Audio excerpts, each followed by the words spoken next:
እኔን አምልኩ ካለ ምን ማለት ፈልጎ ነው?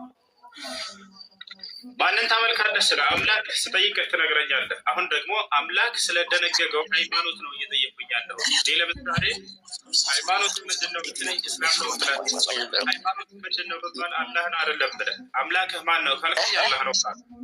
አምላክህ ማን ነው ብዬ እግዚአብሔር ነው ትለኛለህ። እግዚአብሔር ነው አምላክህ። እግዚአብሔር በመጽሐፍቶች ላይ ወይንም በነቢያት በኩል የደነገገልህ ሃይማኖት ምንድን ነው ብዬ ስጠይቅህ ዛኔ የደነገገልህ ሃይማኖት ክርስትና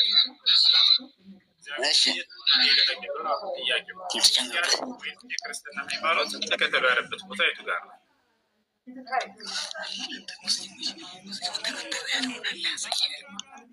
እሺ ከአንተ ጥቅስ በዚያው አያይዤ የምጠይቅህ ተከተለኝ ያለ ጥቅስ አለ? አላህ ቃል በቃል ሙስሊሞች ሆኖ ያለብን ቦታ ቃል በቃል አለ። ክርስቲያን ሆኖ ያለባቸው ቦታ ግን የለም። እሺ ጥቅሱን ስጠኝ፣ ጥቅሱን አውጣሽ። አንዴ ቆይ ማውጣት ረመዳን ማውጣት ይመቻል። ሱረት አሊ ኢምራን ላይ ወላ ተሙቱና ኢላ ወአንቱም ሙስሊሙን ያለበት አንታውታል። ረመዳን ይመቻል። እኔን ነው ረመዳን አውርደት ይወጣሽ። አንዴ ማውጣት የሚችል ሰው ቆይ ላስገባል። ማን ነው ቁርአን መክፈት የሚችል? አንዴ በቃ እኔ ራሴ ይረዳልህ። ካሜራውን ላዘር ነው እንግዲህ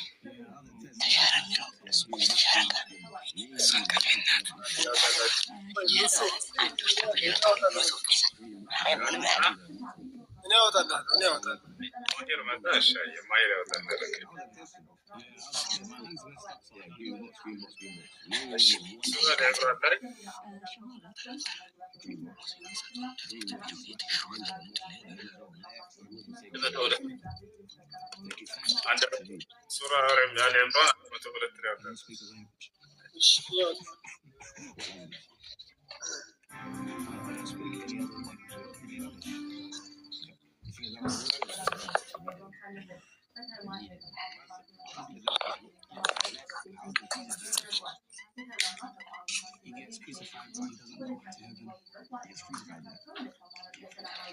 ያውና ሱራ አሊ ኢምራን 102 አምላክ አላህ ሙስሊሞች ሆናችሁ እንጂ አትሙቱ እያለ ይናገራል። ይታያል። እናንተ ሙስሊሞች ሆናችሁ እንጂ አትሙቱ ይላል አላህ ቃል በቃል። ሙስሊሞች ሆናችሁ እንጂ አትሙቱ አለ። ነገር ግን ክርስቲያን እንድትሆኑ የተዘዛችሁበት ቦታ አንድ ቦታ መጽሐፍ ቅዱስ ላይ የለም ነው።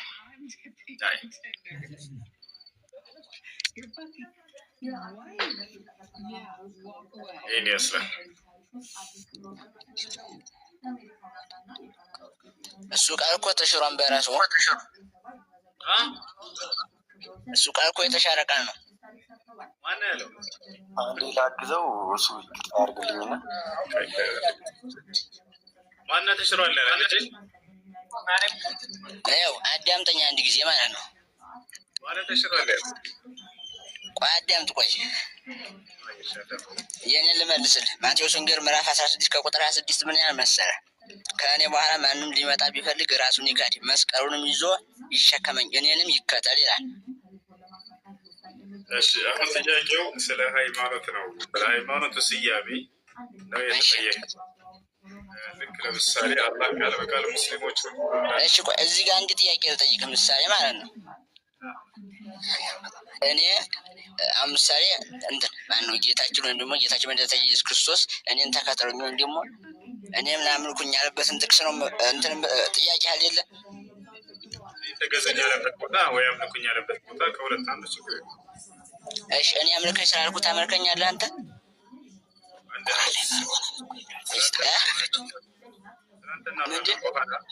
ስለአንተ በኋላ እናወራለን። ተራ ጠብቅ። አንተ ክርስቶስ ይቀድመሃል፣ ኢየሱስ ይቀድመሃል። አንተ አይደለም ዘለቀ ቆይ የክርስቶስ ተራ ነው። አሁን ኢየሱስ ክርስቶስ እኔን አምልኩኝ ተገዙኝ ብሎ ያስተማረበት ቦታ አለ ወይስ?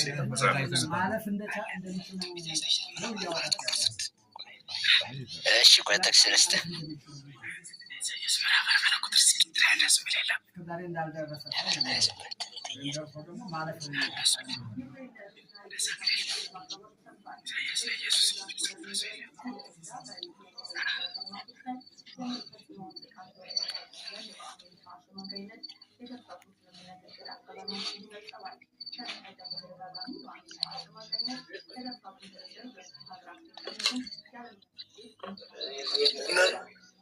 እስኪመጣ ኢሳያስ 44:6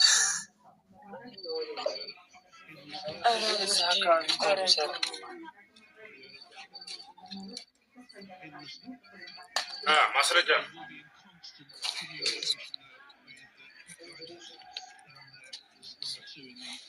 ቆይ አንድ ጊዜ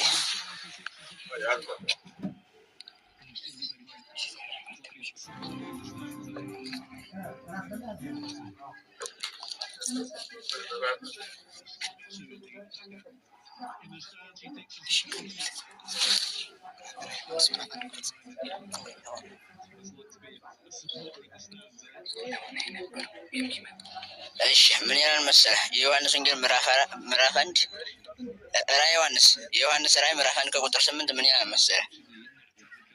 ያለውና የነበረው የሚመጣውን ሁሉንም የሚገዛ ጌታ አምላክ አልፋና ኦሜጋ እኔ ነኝ ይላል።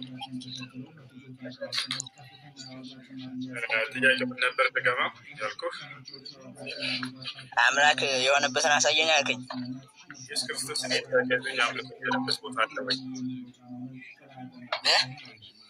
ኢየሱስ ክርስቶስ እኔን አምልኩኝ ተገዙኝ ያለበት ቦታ አለ ወይ?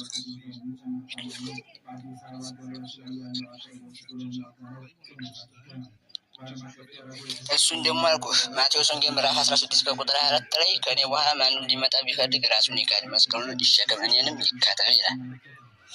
እኔን አምልኩኝ ተገዙኝ ያለበት አንድ ጊዜ ቤት አድርጉና ፈልጉ። እስከዚያ ድረስ ከላይ ያለው ክርስቲያን ሰላም እንዴት ነህ? ወረደ መሰለኝ። እሺ ማን ነበርክ? ተመስገን ሰላም ተመስገን እንደምን ሰላም ነው? እግዚአብሔር ይመስገን።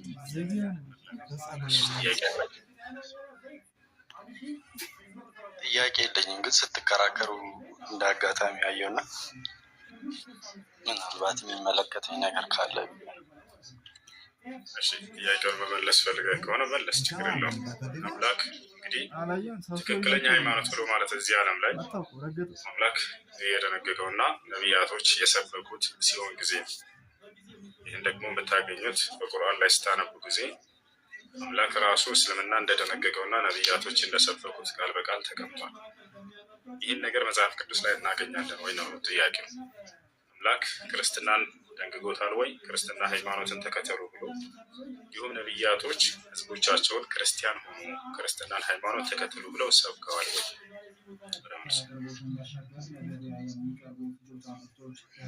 አክቹዋሊ ክርስትና የሚለው መጽሐፍ ቅዱስ ላይ መጽሐፍ ቅዱስ ሁለት ቦታ ነው የሚከፈለው። እንዳነበብኩ ምናልባት ሊሆን ይችላል። በአዲስ ኪዳን ውስጥ አንድ ቦታ ብቻ ነው ክርስቲያን የሚለው ቃል ተጽፎ የሚገኘው እና ይሄ ቃል ክርስቲያን የሚለው ቃል የተጻፈው የክርስቶስ ኢየሱስ ደቀ መዛሙርቶች ሲጠመቁ በአንጾኪያ ክርስቲያን ተባሉ ተብሎ ተጽፏል እንጂ ክርስቲያን የሚባለው ነገር ቃል በቃል ከዛ ውጪ ሌላ ቦታ የተጻፈ የለም። በጣም ጥሩ። ስለዚህ አምላክ ክርስቲያን ሆኖ ብሎ በነቢያት በኩል አንድ ጊዜ አዞ አያውቅም። እንዲሁም ደግሞ ነቢያቶችም ክርስቲያን ሆኖ ብለው አያውቁም። አሁን ግን እዚህ ቦታ ላይ ምንድነው የክርስቶስ ደቀ መዛሙርቶች ለማንሳት እንደሞከረው ልጁ ጥቅሱ የት ይገኛል? አሁን ሊያነሳ የፈለገው የሐዋርያት ሥራ ምዕራፍ 11 ቁጥር 26 ላይ ይገኛል። ደቀ መዛሙርትም ለመጀመሪያ ጊዜ በአንጾኪያ ክርስቲያን ተባሉ ይላል። እዚያ ላይ ደቀ መዛሙርት ተባሉ ነው የሚለው። ክርስቲያን ተባሉ ባዩ ማን ነው? አምላክ ነው ወይ? አይደለም። ነቢያቶች ናቸው ወይ? አይደሉም። ስለዚህ አምላክም ሆነ ነቢያቶች አያውቁትም። ነገር ግን ደቀ መዛሙርቶች ክርስቶስ ካረገ በኋላ ነው ይሄ ራሱ የተባሉት። ተመስገን። ክርስቶስ ካረገ በኋላ ከሄደ በኋላ። ስለዚህ አሁን ጥያቄያችን ተመልሷል። ደርሶ ምንድን ነው? አምላክና ነቢያቶች እውቅና አልሰጡትም ክርስትናን ማለት ነው። አምላክ በነቢያት በኩል ለዘመናት ሲናገር አንድ ቦታ ላይ ክርስቲያን ሆኖ ብሎ አያውቅም። አንደኛ መጽሐፍ ቅዱስ። ሁለተኛ ነቢያቶች በዚያ ያን ሁሉ ዘመናት ሲያስተምሩ ክርስቲያን ሆኖ ብለው ህዝቦቻቸውን አስተምረው አያውቁም። ነገር ግን ከዚያ በኋላ ክርስቶስ ካረገ በኋላ ደቀ መዛሙርት ተብሎ ያነሳቸው በነገራችን ላይ አሁን ራሱ እዚህ ጥቅሱ ላይ ክርስቶስ የመረጣቸው 12 ደቀ መዛሙርቶች ውስጥ እንዳይመስሏቸው አይደሉም። እነዚያ መካከል አይደሉም። ነገር ግን ጳውሎስና ባርናባስ ናቸው። ጳውሎስና ባርናባስን አንስቶ ደቀ መዛሙርት ለመጀመሪያ ጊዜ ክርስቲያን ተባሉ ብሎ እነሱን አስቀምጠዋቸው ታቸዋል አይደለ? እና ስለዚህ ተባሉ ነው። ባዩ ማን ነው? ክርስቲያን የሚለውን ስም ያወጣው ማን ነው? አምላክም አይደለም ነቢያትም አይደለም። አለቀ። እዚህ ጋር በቃ ከአምላክ ዘንድና ከነቢያት ዘንድ እውቅና ያልተሰጠው ሃይማኖት ነው ክርስትና ማለት ነው። ታዲያ ነገ ከአምላክ ፊት በምትቆሙ ጊዜ መልሳችሁ ምን ይሆናል? ይቅርታ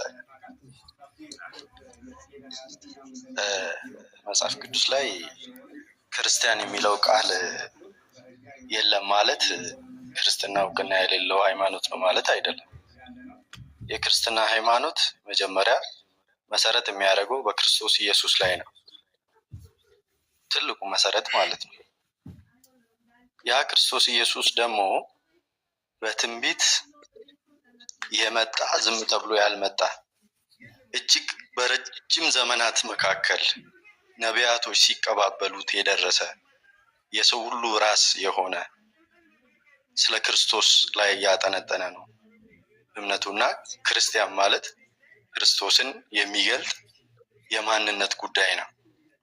ስለዚህ ክርስትና ማለት ምንም አይነት መሰረት ያሌለው ለማለት የሚያስደፍር ነገር የለውም። ለምሳሌ በትንቢተ ኢሳይያስ ውስጥ ስታይ ድንግል እንዴት እንደምትጸንስ፣ እንዴት እንደምትወልድ፣ እሱም ደግሞ እንዴት እንደሚሰቀል፣ ተሰቅሎ ደግሞ ሞቶ ደግሞ በሶስተኛ ቀን እንዴት እንደሚነሳ ቀድሞ የተነገረ ትንቢት አለ። አሁን ጥያቄው ስለ ኢየሱስ መምጣት በትንቢት መነገሩ አይደለም። አሁን ስለ ኢየሱስ ስለ ግለሰቡ ሳይሆን ጥያቄው አሁን ኢየሱስን ማንሳትህና ኢየሱስ ተነግሮለታል ከዚያ በፊት ምናምን እሱ ላይ ጥያቄ የለንም እኛ። ጥያቄው ምን መሰለህ? ኢየሱስ ራሱ መነሳቱ ችግር የለውም። ኢየሱስ ራሱ አልሰበከውም እያልኩህ እኮ ክርስትና ሃይማኖትን ተከተሉ ብሎ አንድ ቀን እንደ ሃይማኖት አንስቶ ክርስትና ሃይማኖትን ሰዎች እንዲከተሉ እሱ እኔን ተከተሉ ነው ያለ።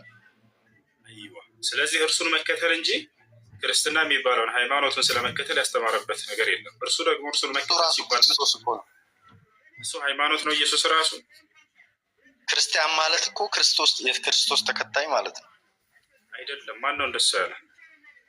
አንተ ኢትዮጵያዊ ስትባል የኢትዮጵያ ዜጋ እንዳለ ነው አይደለም? ክርስቲያን የሚለው ቃል ምን ማለት ነው? ከምን የመጣ ነው?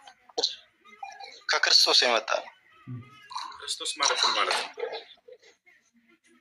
የተቀባ ማለት ነው። በጣም ጥሩ። የተቀባ ማለት እንጂ ስለዚህ የኢየሱስ ተከታይ ማለት አይደለም። የተቀባ ማለት ነው። ስለዚህ የተቀባውን ተከታዮች እንደማለት ነው አይደለም? እሱ አይደለም። የተቀባ ማለት ነው። ትክክል። ቅቡ ወይንም የተቀባ ማለት ነው። ክርስቶስ ማለት ይህ በግሪከኛ ነው። በዕብራይስጥ ደግሞ መሲህ ማን ነው? መሲህ ነው። የተቀባ ማለት ነው። ይህ ባህሪ ነው። እሺ፣ የሃይማኖት መጠሪያ ስም አይደለም። ባህሪ ነው፣ መጠሪያ ነው። ለንጉሶች እና ለነቢያቶች የሚውል የሆነ መጠሪያ ነው። ክርስቶስ የመጀመሪያው ክርስቶስ አይደለም። ኢየሱስ ሲጀምር አይደለም። ከእርሱ በፊት በርካታ ነቢያትና መንግስታቶች ክርስቶስ ተብለዋል፣ መሲህ ተብለዋል። ስለዚህ ልክ ነው መጠሪያ እንጂ የእነሱ የሆነ አንድ ንጉስና ነቢይ በሚቀባ ጊዜ ከአምላክ በሚመረጥ ጊዜ የሚሰጠው መጠሪያ እንጂ የሃይማኖት ስም አይደለም ክርስቶስ የሚለው። ስለዚህ ክርስቲያን ሀሳብን ልቃወም ፈልጌ አይደለም። ከክርስቶስ በፊት ብዙ ነቢያቶች መጥተው ራሳቸውን በክርስቶስ ማንነት የገለጹ ነበሩ። ግን በሪያሊቲ እሱን እንዳልሆኑ የተነገረለትን ትንቢት ያልፈጸሙ ሰዎች እንደሆኑ መጽሐፍ ቅዱስ ይናገራል። ብዙ አሳያለሁ። ክርስቶስ የተባሉ አምላክ የመረጣቸው እውነት ነው። ክርስቶስ ተብሎ ብዙ ሰዎች መጥተዋል። ገና ደግሞ ክርስቶስም ይመጣል ብሎ የሚያምኑ ሰዎችም አሉ። አዲስ ነገር አይደለም ከያልኩ ነው። ስሙም ባህሪውም ኢየሱስ የሚለውም አንድ፣ ክርስቶስ የሚለውም ሁለት። እነዚህ ከኢየሱስ በፊት ለበርካቶች ይውሉ ነበር። አዲስ ነገር አይደሉም ነው። ትንቢት ስለሆነ ነው ሌሎች ሰዎች ሊቀባበሉት ያንን ነገር ሲሞክሩ የነበሩት። ትንቢቱ እኔ ላይ የራሳቸው መጠሪያ አምላክ የመረጣቸው ሰዎች ራሳቸው ኢየሱስ ተብለው የሚጠሩ ነበሩ እያልኩ ነው። እምልህ ትንቢቱ እነሱ ላይ አልተፈጸመም ናቸው እያልኩህ ነው። አምላክ እያረጋገጠላቸው መሲህነታቸውን አምላክ ያረጋገጠላቸው ክርስቶሶች ናቸው እያልኩ ነው። መሲህም ናቸው ኢየሱስ እምልህ ክርስቶስ የተባሉ ሰዎች አሉ በክርስትና እምነት ውስጥ ከኢየሱስ ክርስቶስ በፊት። ለምሳሌ አንዴ አብዱልከሪም መቻል ለማውጣት መጽሐፍ ቅዱስ ላይ ነው። ዳዊት ክርስቶስ መቼ ተብሏል? ከማርያም የተወለደ አንድ ሰው ብቻ እንደሆነ ነው የማውቀው። አንዴ ቆይ፣ መጽሐፍ ላይ ዳዊት የተቀባ ነው አይደለም? ክርስቶስ ነው አይደለም? ከማርያም አልተወለደም። ከማርያም መወለድ ሌላ መስፈርት አመጣለ። አሁን ክርስቶስ የተባለ ከይታለ ወይ ከሆነ አለው በርካታ ክርስቶሶች አሉ። እነሱን አውጥተን የተቀባ ከድንግል ማርያም የተወለደ ኢየሱስ ክርስቶስ ብቻ ነው። ምንድነው ከድንግል ማርያም መወለዱ ልዩነት የሚያደርገው? ነስ በትንቢት ተጽፎለታል። ኢሳያስ የሚባል መጽሐፍ ታውቃለህ? በክርስትና አውቃለሁ እኮ ኢሳያስ ውስጥ ተጽፎለት ያ ትንቢት ከ700 ዓመት በኋላ የተወለደው ከኢየሱስ ክርስቶስ ውጭ ያለ ምን የሚል ትንቢት ስለ ኢየሱስ የተነገረ? ድንግል ትጸንሳለች፣ ልጅም ትወልዳለች፣ ልጁንም አማኑኤል ትላለች ይላል። ያ ማለት እግዚአብሔር ከኛ ጋር ሆነ እንደማለት ነው። አማኑኤል ብላ ጠርተዋለች ማርያም ኢየሱስን አንድ ቀን ትጠራዋለች ይላል ትንቢቱ ላይ። ድንግሊቱ ልጇን አማኑኤል ብላ ትጠራዋለች ይላል። አማኑኤል ብላ ጠርታው ታውቃለች ማርያም? ጌታዬ ብላ ታውቃለች። ማስረጃ ማቴዎስ ወንጌል ውስጥ አምላኬ በጌታዬ ደስ ትለዋለች ይላል። አማኑኤል ብላ ጠርተዋለች ወይም ኢየሱስ ጌታዬ ብለዋለች። ትንቢቱ ግን እሷ እንድትለው ሳይሆን እግዚአብሔር ከኛ ጋር ሆነ የሚለውን ለመግለጽ ነው። አማኑኤል ትርጓሜ የዕብራይስጥ ቃል። ትንቢቱ ቃል በቃል የሚለው ትጠራዋለች የሚል ነው። እሷ ትጠራዋለች፣ ድንግሊቱ አማኑኤል ብላ ትጠራዋለች ይላል። ማርያም ደግሞ አንድም ቀን አማኑኤል ብላ ጠርታ አታውቅም። ልጄ እያለች ነው የምትጠራው። የት ጠፍተህብኝ ነው? ጌታዬም ብለዋለች። ጌታ የሚለው ችግር የለውም፣ ወደ እሱ እንመጣለን። ጌታ ማለት በመሰጠት በመደረግ የተገኘ ጌትነት ነው። የክርስቶስ ጌትነት የስልጣን የሹመት የጸጋ ጌትነት ነው። ወደ እሱ እንመጣለን። ግን ልጄ እያለች ነበር የምትጠራው። ልጄ ጠፍተህ እየጠፋባት በጣም ተንከራታ ደክማ ለፍታ ከስንት ፍለጋዋ በኋላ ጌታው ጠፍተህብኝ ስፈልግህ ነበር ልጄ አለችው። አምላክ መሆኑን ብታውቅ ኖሮ ማርያም አይ አምላክ ነው እና ከእርሱ የሚሰወር የሚደብቅ ነገር የለም፣ ቀጥታ ወደ ቤቱ ይመጣል ብላ እፋ ብትን ብላ ቤቷ ትቀመጥ ነበር። ግን ጠፍቶባት ፍለጋ ፏጨረች፣ ደከመች። መጽሐፍ ቅዱስ ላይ ፍለጋ ልክ ስታገኘው በቃ ወቀሳ ገባች። የት ጠፍተህብኝ? ግን ይህም ጥቅሱን ብታነብልኝ ደስ ይለኛል። ቦታ ማሄር አብዱልከሪም መቻል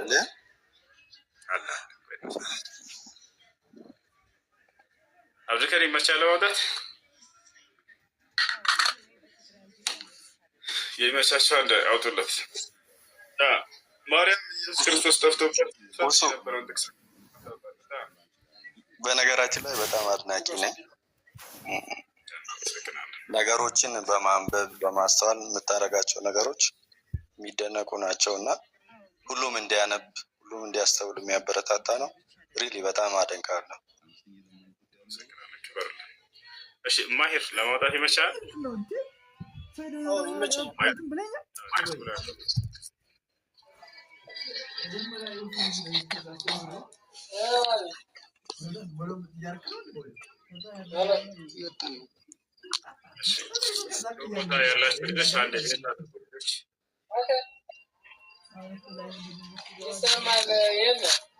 ልጆች አንዴ ሜት አድርጓቸው አድሚኖች።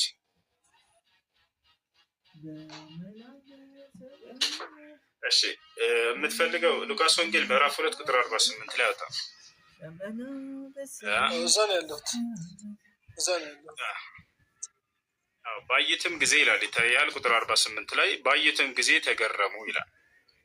እናቱም ልጄ ሆይ ለምን እንዲህ አደረክብን? እነሆ አባትህና እኔ እየተጨነቅን ስንፈልገህ ነበር አለችው ይላል። እዚህ ጠፍቶባቸው ኢየሱስ ክርስቶስ ከላይ ጀምራችሁ ታሪኩን ስታነቡት ያው ሕፃኑ ማደገ ይላል። ከላይ ከ40 ቁጥር ጀምሮ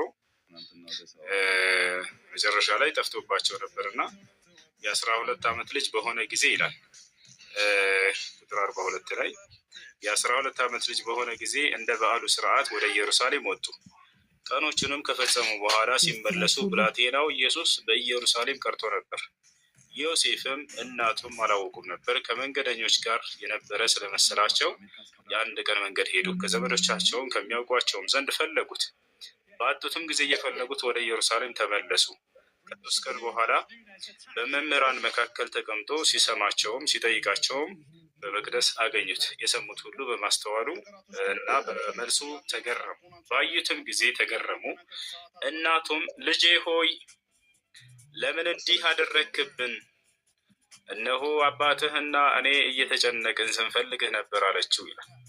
እንግዲህ ኢየሱስ ክርስቶስ ጠፍቶ እናቱ ተጨንቃ ስትፈልገው ነበር ማለት ነው። እንግዲህ አምላክ መሆኑን ማርያም ብታውቅ ኖሮ አትጨነቅም ነበር።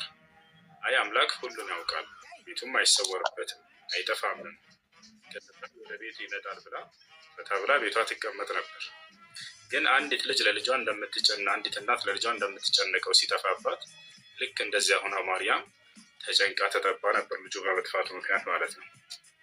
እና ይህን ይመስላል ጌታ ያለችው ማርያም ጌትነቱ ከምን አንጻር ነው የሚለውን ደግሞ በመደረግ የተገኘ ጌትነት ነው። የክርስቶስ ጌትነት የስልጣን የሹመት ጌትነት ነው። ይህ ደግሞ ለነቢያቶች ሁሉ ሲሰጥ የነበረ ነው። አዲስ ነገር አይደለም። ያ መለኮታዊነትን የሚያሳይ ነገር አይደለም ማለት ነው። ከፈለክ እሱንም እናሳያለን። የሐዋርያት ሥራ ምዕራፍ 2 ቁጥር 38 ላይ እግዚአብሔር ኢየሱስ ጌታ አደረገው ይላል። አደረገው፣ አድራጊ አለ፣ ተደራጊ አለ፣ የተደረገ ነገር አለ። አድራጊው ማን ነው? እግዚአብሔር። ተደራጊው ማን ነው? ኢየሱስ። ምን ተደረገ? ጌታ። ስለዚህ ጌትነቱ በመደረግ የተገኘ ጌትነት ነው ማለት ነው። ታዲያ ከኢየሱስ ውጭ እግዚአብሔር ጌታ ያደረገው ሰው አለ ወይ ከተባለው ዮሴፍ። ወደ ዘፍጥረት ምዕራፍ 45 ቁጥር 9 ላይ እግዚአብሔር ዮሴፍን ጌታ አደረገው ይላል። ይሰማል ወይስ ተቋርጧል? ይሰማል። እንደዚህ ነው። እንደዚያ ነው። የሚገርም ጨዋታ አለ። ማድሪድ አስታወሻሻለው ትናንትናዛ አለሳሳሻለው ትናንትናዛ ተመጎር መታኩ ናቆሽናዘይ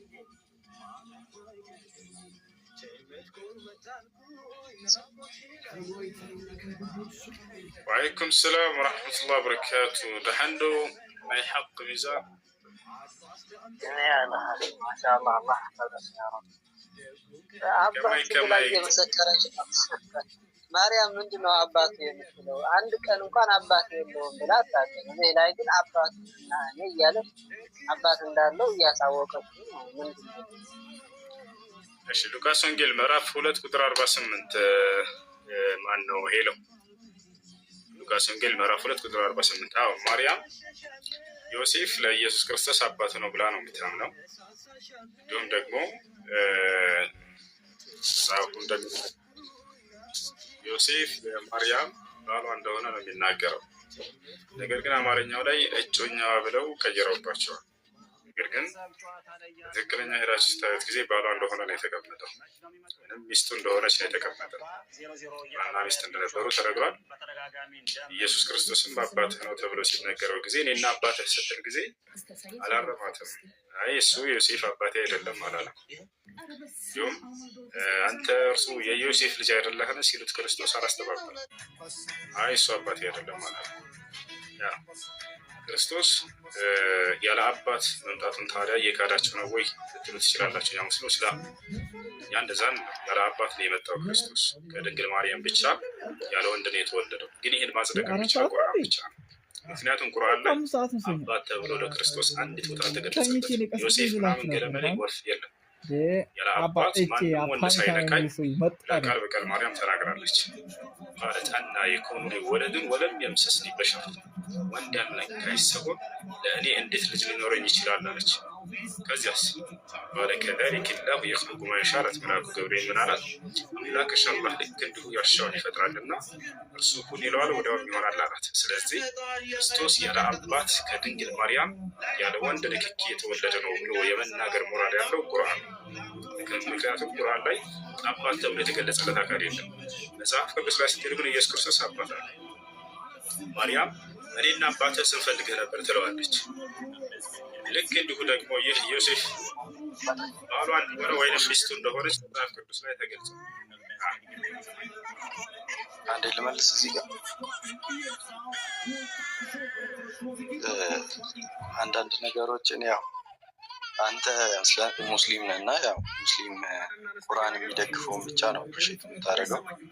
ክርስቲያን ደግሞ መጽሐፍ ቅዱሱን ነውና ጀስት ግን አይልም የሚል ነገር ፈጽሞ ሊኖር አይችልም። ለምን መሰለህ? በአይሁድ ሕግ አንድ ሴት ከወለደች መጽሐፍ ቅዱሱ በምን አይነት በነገራችን ላይ የሰውን ባህል የሰውን አኗኗር በማከለ ሁኔታ ነው እዛ አካባቢ ያለውን ትራዲሽን ወጉ ስርዓቱ የአይሁድ ሕግ ተፈጻሚነት አለው በሙሴ የተሰጣቸው ማለት ነው። አንድ ሴት ያለ በዓል ከወለደች በድንጋይ ተወግራ ነው የምትሞተው። ልክ ነኝ? ያ ማለት በዓል ሳይኖራት ድንግል ማርያም ብትጸንስና ብትወልድ መወገር ነው። ምክንያቱም በዓል እንዳሌላት ይታወቃል በባህሉ። በዓል ያሌላት ሴት ደግሞ አርግዛ ከወለደች ተወግራለች፣ ትሞት ነው። ስለዚህ ያ እውነታ ያለ ዮሴፍ አንድ በትንቢት የተነገረው ቃል አለ መጽሐፍ ቅዱስ ላይ። እሷን በእጮኝነት እያለ ሊሸሻት እንዳይሸሻት እንዲቀርባትና አብሯት እንዲሆን መጽሐፍ ቅዱስ ላይ ተነግሯል።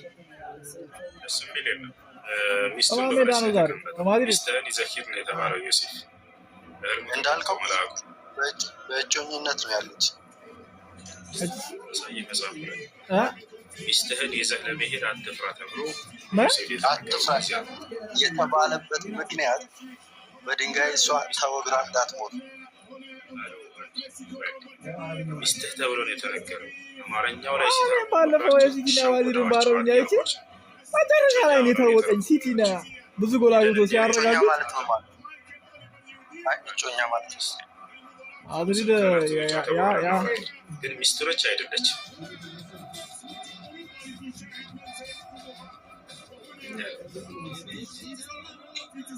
ሚስቱ ነች አይደለችም? ሚስቱ ነች። ስለዚህ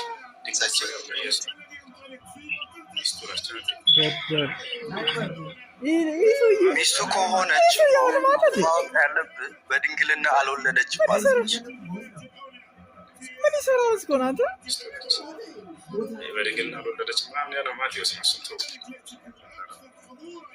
አይ ሀሳቤ ሚስት እኮ ድንግል አትሆንም።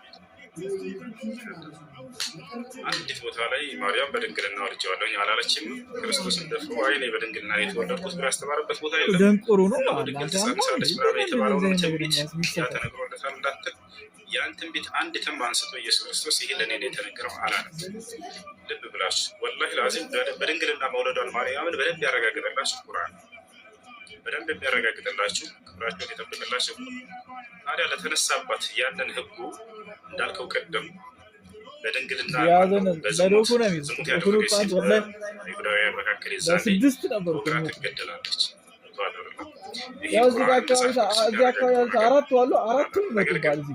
ታዲያ ከዚያ ነገር እንዴት በምን አይነት ተአምር እንዳተረፋት አላህ ሱብሓነሁ ወተዓላ የማርያም ምዕራፍ ብሎ ሰይሞታል። በዚያ ላይ ሄዳችሁ ብታነቡ ታገኝታላችሁ። በሚገርም ሁኔታ ተአምር አተረፋት፣ አዳናት ማርያም። ነገር ግን መጽሐፍ ቅዱስ ይሄንን ተአምር ምናምን ይገልጻል ወይ? ለመዳኑ አላወፍ ባል አላት ብሎ ነው ቁጭ ያደረገው።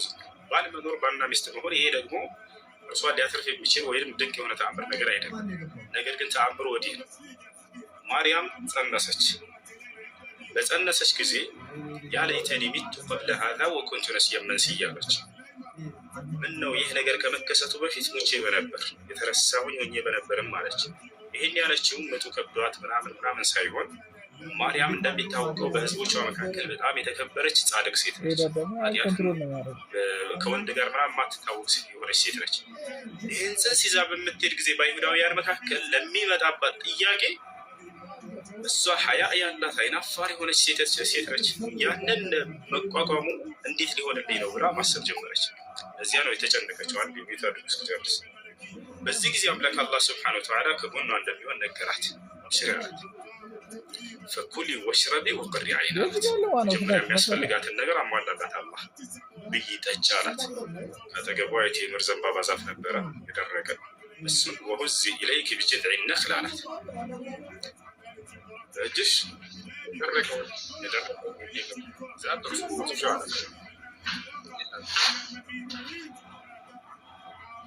فنادها من تحتها على الله مجمرا ألا تحزني قد جعل ربك تحتك سريا أبشري أتزني يمين بسرعة فسدتاتي أمرك الله سبحانه وتعالى زاد بملاك جبريل ألا تحزني أبشري أتزني افتيوني أدرك للشلام لك إن شاء الله አሁን ግን ወደሚያስፈልጋት ነገር አላህ ሱብሓነሁ ወተዓላ እዛው ሊሰጣት ለወደፊቱ ምን ይለኛል ህዝቦች ብለህ እየተጨነቅክ እያለህ እዚህ ተረባሃል ተጠምተሃል የሚያስፈልግህ ነገር አለ አይደለ እንዳታስቢ ብሎ አላህ ሱብሓነሁ ወተዓላ ካረጋጋት በኋላ ግን አሁን የሚያስፈልጋት ነገር አለና ምግብና ውሃን በዚያው ያዘጋጅላት ተአምራዊ በሆነ መንገድ ألا تحزني قد جعل ربك تحتك سريا وهزي إليك بجذع النخلة تساقط عليك رطبا جنيا ሚስት ለሚለው ነገር እስቲ ማብራሪያ ኤክስፕሊሲት ቱር ነበር ያወጣለሁ አንዴ እዚህ ጀመርኩትን ሐሳብ ጨርስ እንዴት አድርገው አምላካችን አላህ ተአምራዊ በሆነ መንገድ ከላይ ይሁዳውያን አፋቸው እንዳዘጋቸው በማርያም ላይ በዝሙት እንደወለደች አድርገው ብለው እንዳያነሱ እንዳደረጋቸው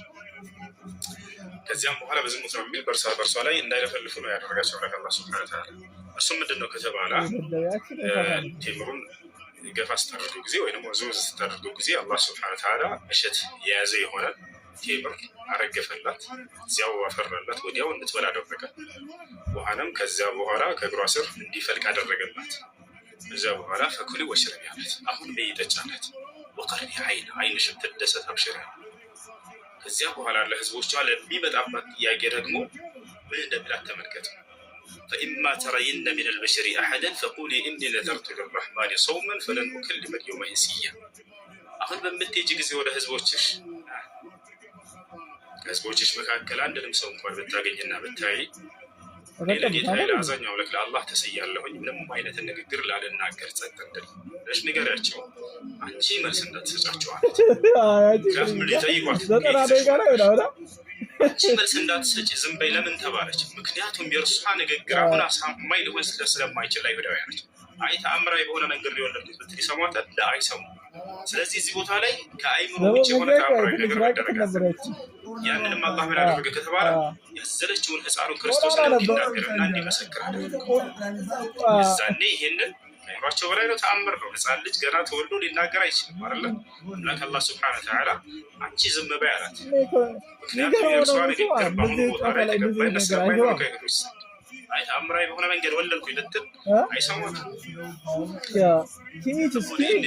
الرحمن صوما فلن أكلم اليوم إنسيا فأتت به قومها تحمله ልጁንም ህፃኑንም አዝናው ወደ ህዝቦች አዝናው ጀርባ ወደ ህዝቦቿ ሄደች አለ ባያቱም እዚያ ይሁዳውያኖች ምን አሉ አሉ ያ መርየም ለቀድ ጅእቲ ሸይአን ፈሪያ አንቺ ማርያም ሆይ እጅግ በጣም አስጸያፊ የሆነ ስራ ሰርተሽ መጣሽ አሏት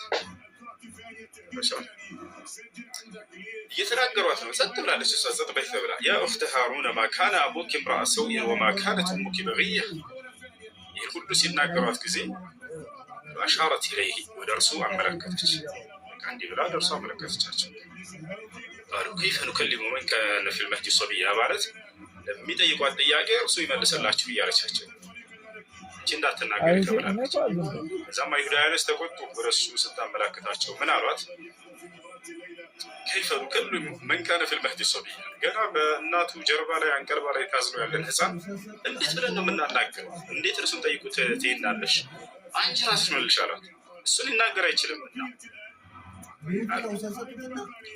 ያው አላህ ሱብሓነሁ ወተዓላ ዒሳ እንዲናገር አደረገ የመጀመሪያውን ተአምር ዒሳ የጀመረው ነብይ ሲሆን በ30 ዓመቱ ሳይሆን ገና ህፃን ሳለ ነው በስተመጣ የዚያው ያው ትልቁ ተአምር ብሎ ማለት ከሰዎች ህግና ልማድ ወጣ ያለ ነገር ማለት ነው በሰው ህግና ልማድ ገና የተወለደ ህፃን ልጅ ሊናገር ይችላል ወይ አይችልም ነገር ግን ይሄን ድንቅ ተአምር በመሲሁ ላይ ያደረገ አምላክ እንዲያው መሲሁ ምን አለ እኒ አብዱላህ አላቸው እናንተ እንደምትሉት በአመንዝራ እናቴ የወለደች ሳልሆን እኔ የአላህ ባሪያውና አገልጋይ ነኝ አላቸው ራሳቸው ቋንቋ አታኒ الكتاب وجعلني نبيا ወደፊትም በመካከላችሁ ነብይ አድርጎ ያስነሳኛል ጸሐፍንም ይሰጠኛል አላቸው وجعلني مباركا اينما كنت واوصاني بالصلاه والزكاه ما دمت حيا በየሄድኩበትም ስፍራ ብሩክ ያደርገኛል አምላክ አላህ አላቸው ያስ አይነ ብሎ ማለት ለሰዎች አቻ በጣም የዳኘት ነው እዚህ ጋር ሳታ እዚህ ጋር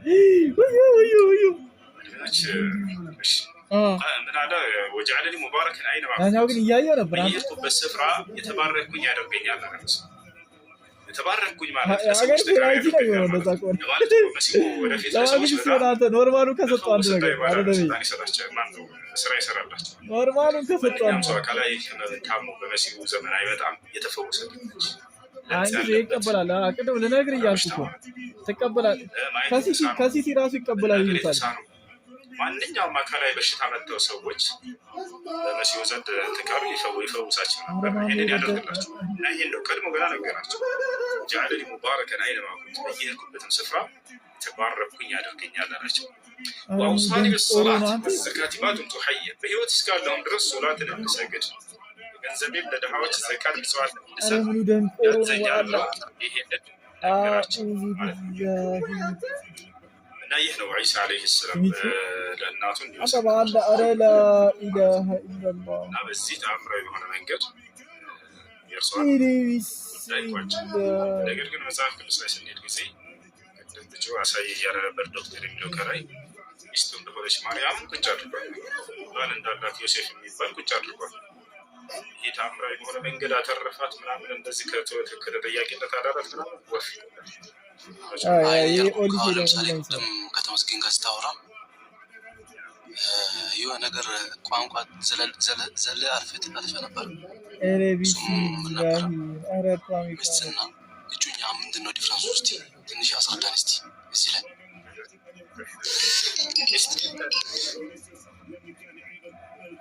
በየዓመቱ ቻምፒየንስ ሊግ ላይ ስማ በየዓመቱ ቻምፒየንስ ሊግ ላይ ኡፓሜካኖ የሆነ ነገር መስራት አይሰለችም። ከኛ ጋር አታስታውሱም እንዴት እንዳስበላች? ዛሬ ሊያስጠርታለች። አንተ በዚህኛው ሳይድ በጣም ጠንካሮች ናቸው። እነ ቫልቨርዴ ምናምን እኮ ናቸው። ያንተ ዶክተር እንዴት ከስድስት ለአራት እንዴት ቀጥ እንዳደረጉት ሰርክል ነበር የሚሰሩበት። ለምን ቋንቋ ነበር የተጻፈው መጀመሪያ? እኔም አሳያለሁ። የግሪኩን አውጣ እናሳየው። በዕብራይስጥ የተጻፈ አዲስ ኪዳን ቀጥል፣ ችግር የለውም። ያሳያለሁ ስላልክ አንድ አውጣና አሳየኝ፣ ችግር የለውም።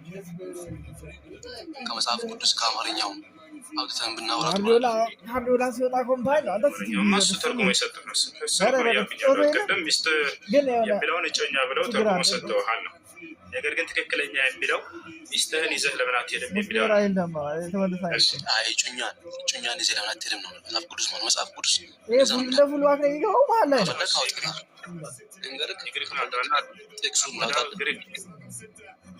ዶክተር አይደለ የግሪኩን አውጣና እዛ ወደ አማርኛ ቀይረውስ ወደ ግሪኩ ለምን ሄዳለሁ? አማርኛ እያለ ማለት ነው። ለምን አናነበውም አማርኛ? በምን ቋንቋ ነው መጀመሪያ የተጻፈው? በምን ቋንቋ ይጻፍ? በአማርኛው ለምን አንገባባ? በሙኒክ ሄዳ የተጻፈበት ቋንቋ ነው ሄደን የምናየው ወገናችን። እሺ አማርኛው ላይ ባጮኛ ብለው ሸውደዋቸዋል አልኳቸው። ይሄን እኮ ነው የሞገትኩኝ ያላል። እንግዲህ ሄደን እሱን ማምናየው ሚስትህ ነው የምትሄደው። በአማርኛ ቋንቋ ነው የተጻፈው መጽሐፍ ቅዱስ። በአማርኛው ግን ሉቃስ 1 ምዕራፍ 26 አውጥተህ ማንበብ ትችላለህ። ከሱ የተሻለ ነው ብዬ ነበር ዶክተር የሚል ጽሑፍ ስላየሁ ከላይ ማለት ነው። የተጻፈው በምን ቋንቋ ነው? መጀመሪያ በግሪክኛ። አንተ እያልክ ያለኸው የአማርኛውን ነው። አማርኛውማ በአማርኛ እጮኛ ብሎ ተርጉመውላችኋል። ነገር ግን በግሪክኛው ምንድነው የሚለው? ሚስትህ ነው የሚለው እያልኩ አይደለ? ሚስትህ ነው የሚለው አንድ አጥቼ ላሳያችሁ።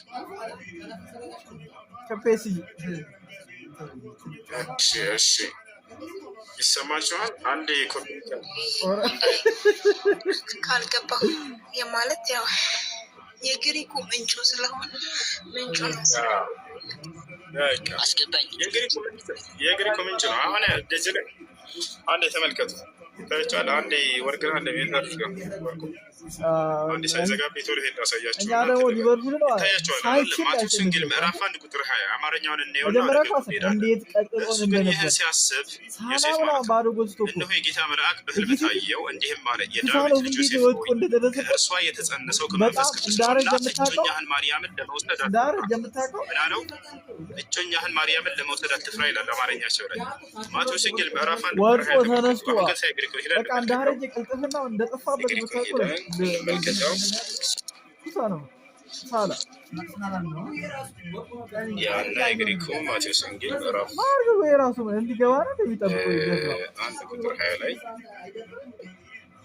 ያ ልጅ ስማ ደም ነው የሚሰጠው። በቃ ቢስሚላህ በዛውም 1:26 ላይ ታውጣለኛል ጎል ነበር የሚገባው። እንደገና ፔናልቲ ስቶ ማቴዎስ ወንጌል ምዕራፍ 1 ቁጥር 20 ያው ነው ማቴዎስ ይታያል። ሉቃስም ታነብልኛለህ። ሉቃስም ታነብልኛለህ። 1:26 ማለት ነው። ማቴዎስ ወንጌል አረዳኛ ምዕራፍ 1 ቁጥር 20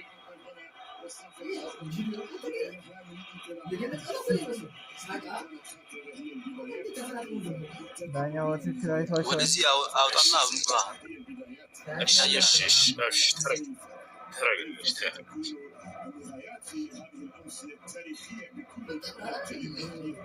አሁን አርኖልድ የሚከረሰው ክሮስ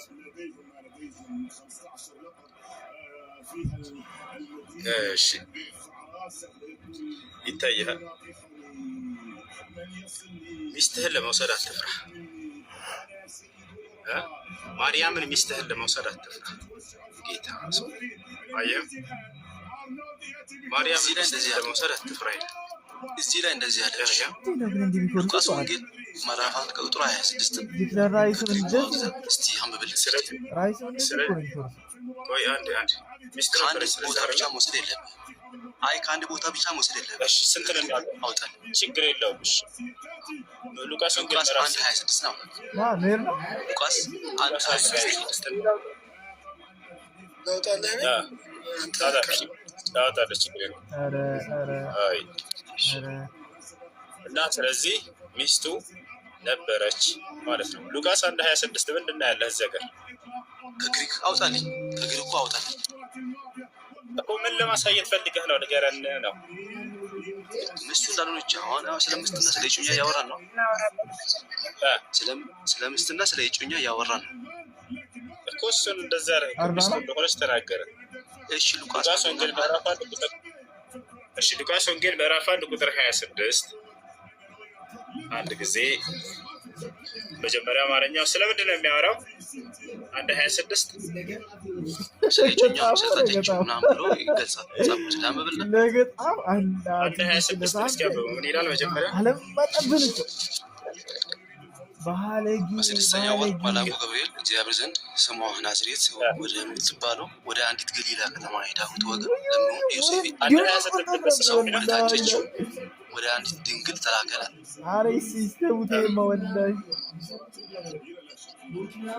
እሺ አማርኛ ላይ ሌላ ወደ ታች ይችላልሽ። አሁን ጥያቄው ምን መሰለ? ገብርኤል ሲያናገረው ጊዜ ሚስትህን ለመውሰድ አትፍራ ብሎታል አይደል? ሲያለቅስ መከራ አባቱ ይላል። አሎ እየሰማሁ ነው። አንብብልኝ ሙሉ ማለት አዳምጥ።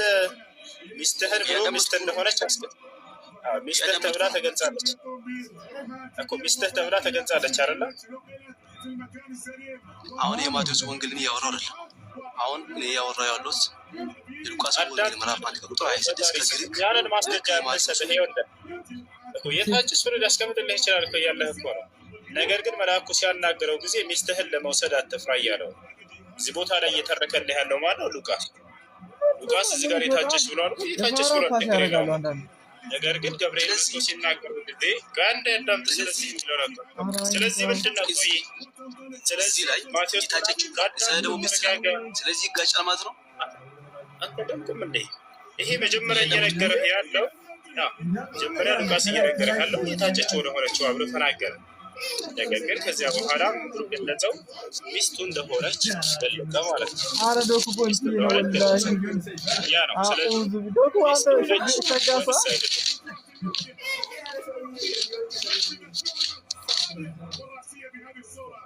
ያንተ ቅርጽ የለውም እኮ አንተ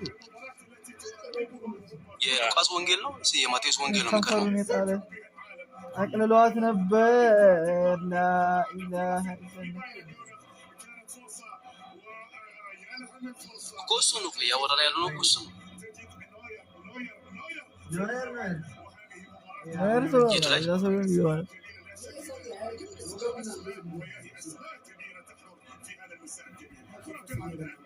አውጡት እዚህ ያለ ምን አስቀረና አማርኛው ላይ አለ ለምን በግሪክኛው ለምን ጠፋ እዚህ ለምን ጠፋ በግሪኩ ላይ ለምን ጠፋ ለማንኛውም አሳይሽ እዚህ ቦታ ላይ ተነገረ አሳይ ይኸውልህ ዶክተር አሳይ እዚህ ቦታ ላይ ማሳየት የምትፈልገው ነገር ምን አልከኝ አነ እንጃ ሰጥተኝ ማሳየት የምትፈልገው ቶሎ አሳየው አውጥቶልሃል ሉቃስ ወንጌል 1:26 እሺ በስድስተኛው ወር 26 ነው ማቴዎስ ወንጌል ያልኩት የማቴዎስ ወንጌል ላይ ያወራው አይደለም አባ እኔ ያወራው ያሉት የሉቃስ ወንጌል ላይ ነው ያለው ጾሞ ይጠብቃል አንተ በዛው ኩዳ ሉቃስ ወንጌል ላይ ያለው ማቴዎስ ወንጌል ምዕራፍ 1 ቁጥር 28 ምን ይላል መሰለህ የበኩር ልጇን እስከምትወልድ ድረስ አላወቃትም ይላል ይሄ ማለት የሚስትነት ሐሳብ ራሱ በአንተ ባልከው ሐሳብ ሚስት የሚለው ቃል ራሱ ቢጻፍ ለግንኙነት አለማውን እየተናገረ ነው ማለት ነው እሱን አጠየቁ ከልጅ ጋር አላልፋሉ ፕሮሰስ ነው የሉቃስን ወንጌል አንብብልኝ ማለባዲ የማቴዎስ ወንጌል ከግሪኩ አውጥተህ ሁሱን ያናገርኩት ዶክተር አንተን አይደለም ሁሱን ያናገርኩት አንተ ጋር ምንም አይደለም እነሱን የጠየቁት እሺ ምንድነው አንዴ ልጆች ይኸውላችሁ ዋርኒንግ ስላለ ማለት ነው ተመልሼ ልግባ ሁላችሁም እዚህ ያላችሁ ልባችሁ ክርስቲያኖች ሲጀመር ማለት ነው እየሰማኝ ነው ሁሱ አንድ ጊዜ አዳምጠኝ እኛ ምን መልስል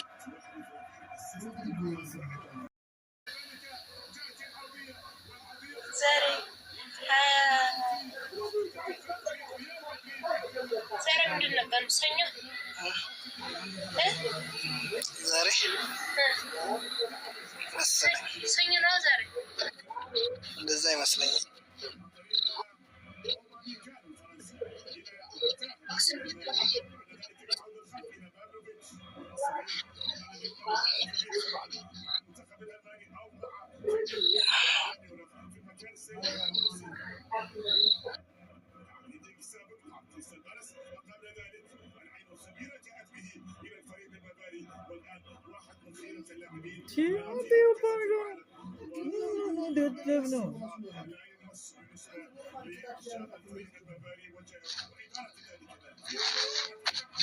ايش يا جماعه تسمعون كلامي عندي تابع الرقشي عرفت السؤال لا زبين تاف ماشي السؤال كبسه كبسانات من الشارع شو تابع تدرون عندك الزواج زقر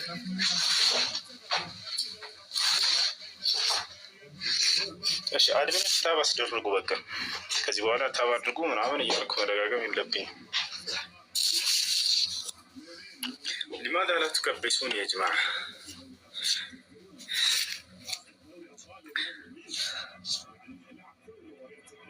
እሺ አንዴ ታብ አድርጉ ሁላችንም ታብ አድርጉ ገስት ላይ ወላሂ ሰው ራሱ ያሳየን ታብ ካለመደረጉ ብዛት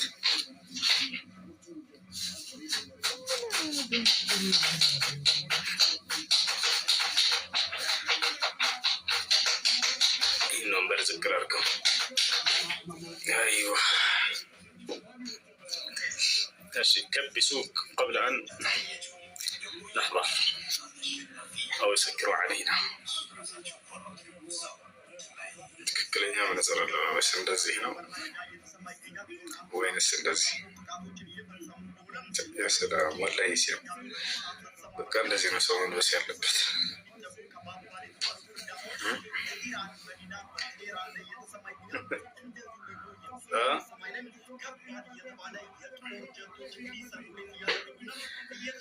እሺ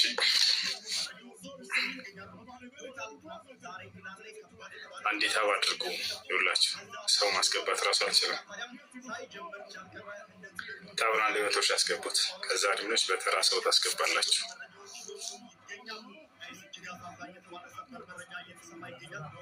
አንዴስ የሚለው የተነመረስ ወራት መጣ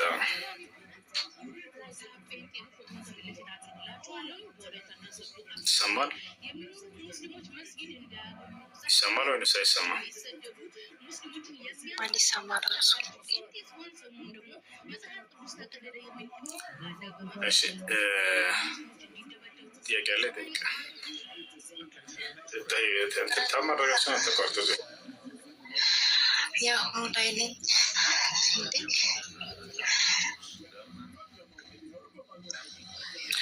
ገስት ላይ ሰው አይታይም። ሰው እስኪታይ ድረስ ታዋድርጉ ሲታይ እነግራችኋለሁ። ጥያቄ ያለ ጠይቅ። እስከዚያ ድረስ ጥያቄ ከሌላችሁ ደግሞ አትላኩ ልጆች። ለምን ወጣ ዋርኒንግ ስላሳየን ይዘጋ ነበር። ከዘጋ ደግሞ 6 ቀን 7 ቀን ሊዘጋብን ይችላል። ታማ አድርጋችሁን አታቋርጡ። እኔ ጥያቄ ልጠይቅ ይቻላል? ጠይቅ።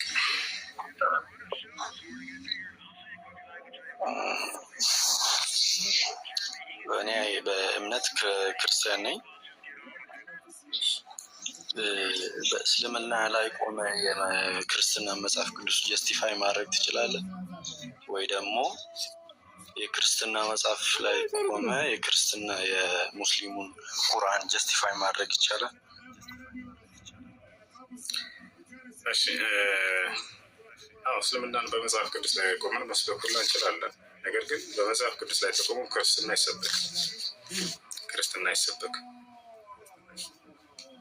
እንዴ? በመጽሐፍ ቅዱስ ላይ ቆመህ ክርስትናን መስበክ አትችልም። የክርስትና እምነት ሌላ ተራራ ላይ ነው። የመጽሐፍ ቅዱስ አስተምህሮ ደግሞ ሌላ ተራራ ነው። የሰማይና ምድር ያክል ይራራቃሉ። እንዴት እንደሆነ በአንድ ጥያቄ ላስረዳህ። በብዙ ጥያቄ ሊሆን ችግር የለም። እንግዲህ ክርስትና ብሎ ማለት ኢየሱስ ክርስቶስን አምላክ አድርጎ መያዝና እርሱን ማምለክ መገዛት ነው። ነገር ግን ክርስቶስ አንዲትም ቦታ ላይ እኔ አምላካችሁ ነኝና አምልኩኝ ተገዙኝ ብሎ አላስተማረም። ክርስትና በዚህ ብቻ ስህተት መሆኑን ማረጋገጥ ትችላላችሁ።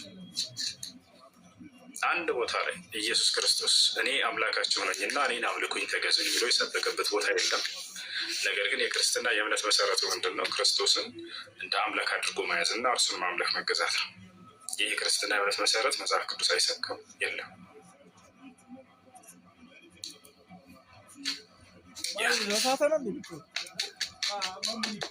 ይልቁንስ አምልኩት ብሎ የሰበከው አምላክ እንዳለው ነው የሚያስተምረው። ኢየሱስ ክርስቶስ ወደ አምላካቸው አድርጋለሁ እያለ ዮሐንስ ወንጌል ምዕራፍ 20 ቁጥር 17 ላይ ይናገራል። አንደኛ ቆሮንቶስ ምዕራፍ 1 ቁጥር 3 አንደኛ ቆሮንቶስ ምዕራፍ 1 ቁጥር 3 ላይ የኢየሱስ ክርስቶስ አምላክ ይባረክ ይላል። ኤፌሶን ምዕራፍ 1 ቁጥር 3 ኤፌሶን ምዕራፍ 1 ቁጥር 17 የኢየሱስ ክርስቶስ አምላክ ይባረክ ይላል። ይህ ሁሉ ክርስቶስን እኔ አምላካችሁ ነኝና እኔን አምልኩኝ ተገዙኝ ያለበት ቦታ አታገኙ። ይሄ ነው። እሺ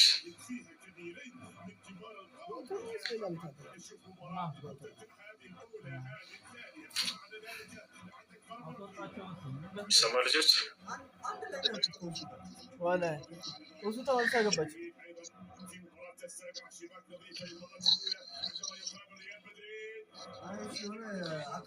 የሴፍ ባራ እንደተባለ ማቴዎስ ወንጌል ሚስትህን ይዘህ ለመሄድ አትፍራ እያለ ገብርኤል ያናገር።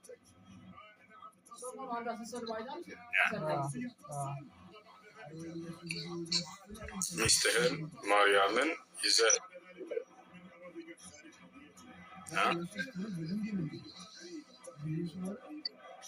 እሺ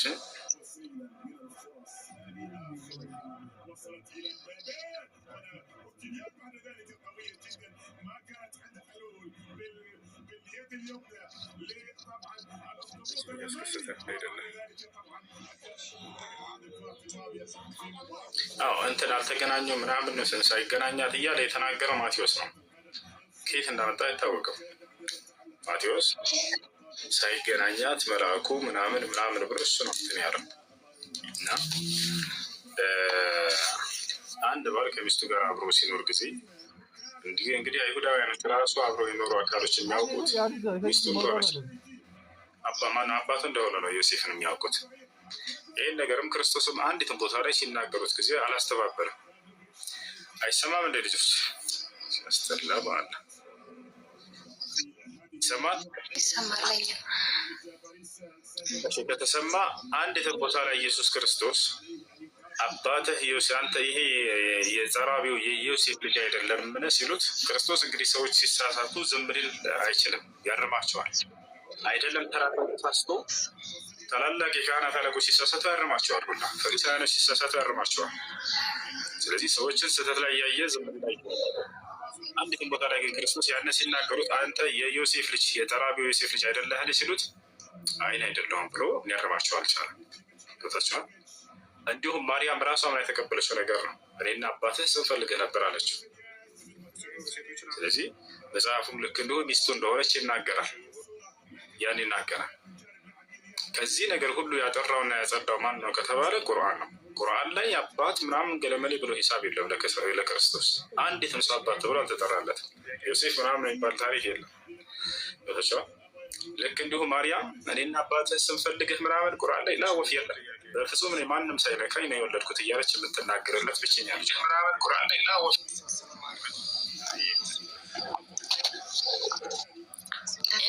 ሰላም ነው።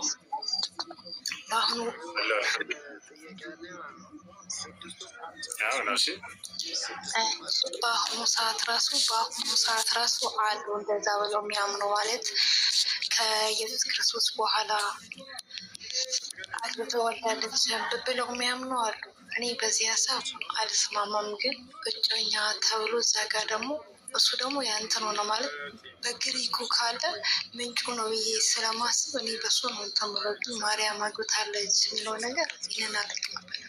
ግን እንደ ሀሳብ ምንድነው እንደ ቃል አጠቃቱ ለምሳሌ አሁን መጽሐፉ ላይ ይላል ነው እንጂ እኛ እያልን ያለ ነው እንደ ክርስቲያኖች መጽሐፍ የያዙት መጽሐፍ ላይ ሚስቱ እንደሆነች ተቀምጧል ነው እንጂ እኔ ለምሳሌ ማርያም ኢየሱስ ክርስቶስን ከባል ነው የወለደችው ብዬ ባብል ከእስልምና እወጣለሁ። ምክንያቱም አምላክ አላህ ሱብሓነሁ ወተዓላ ማንም ወንድ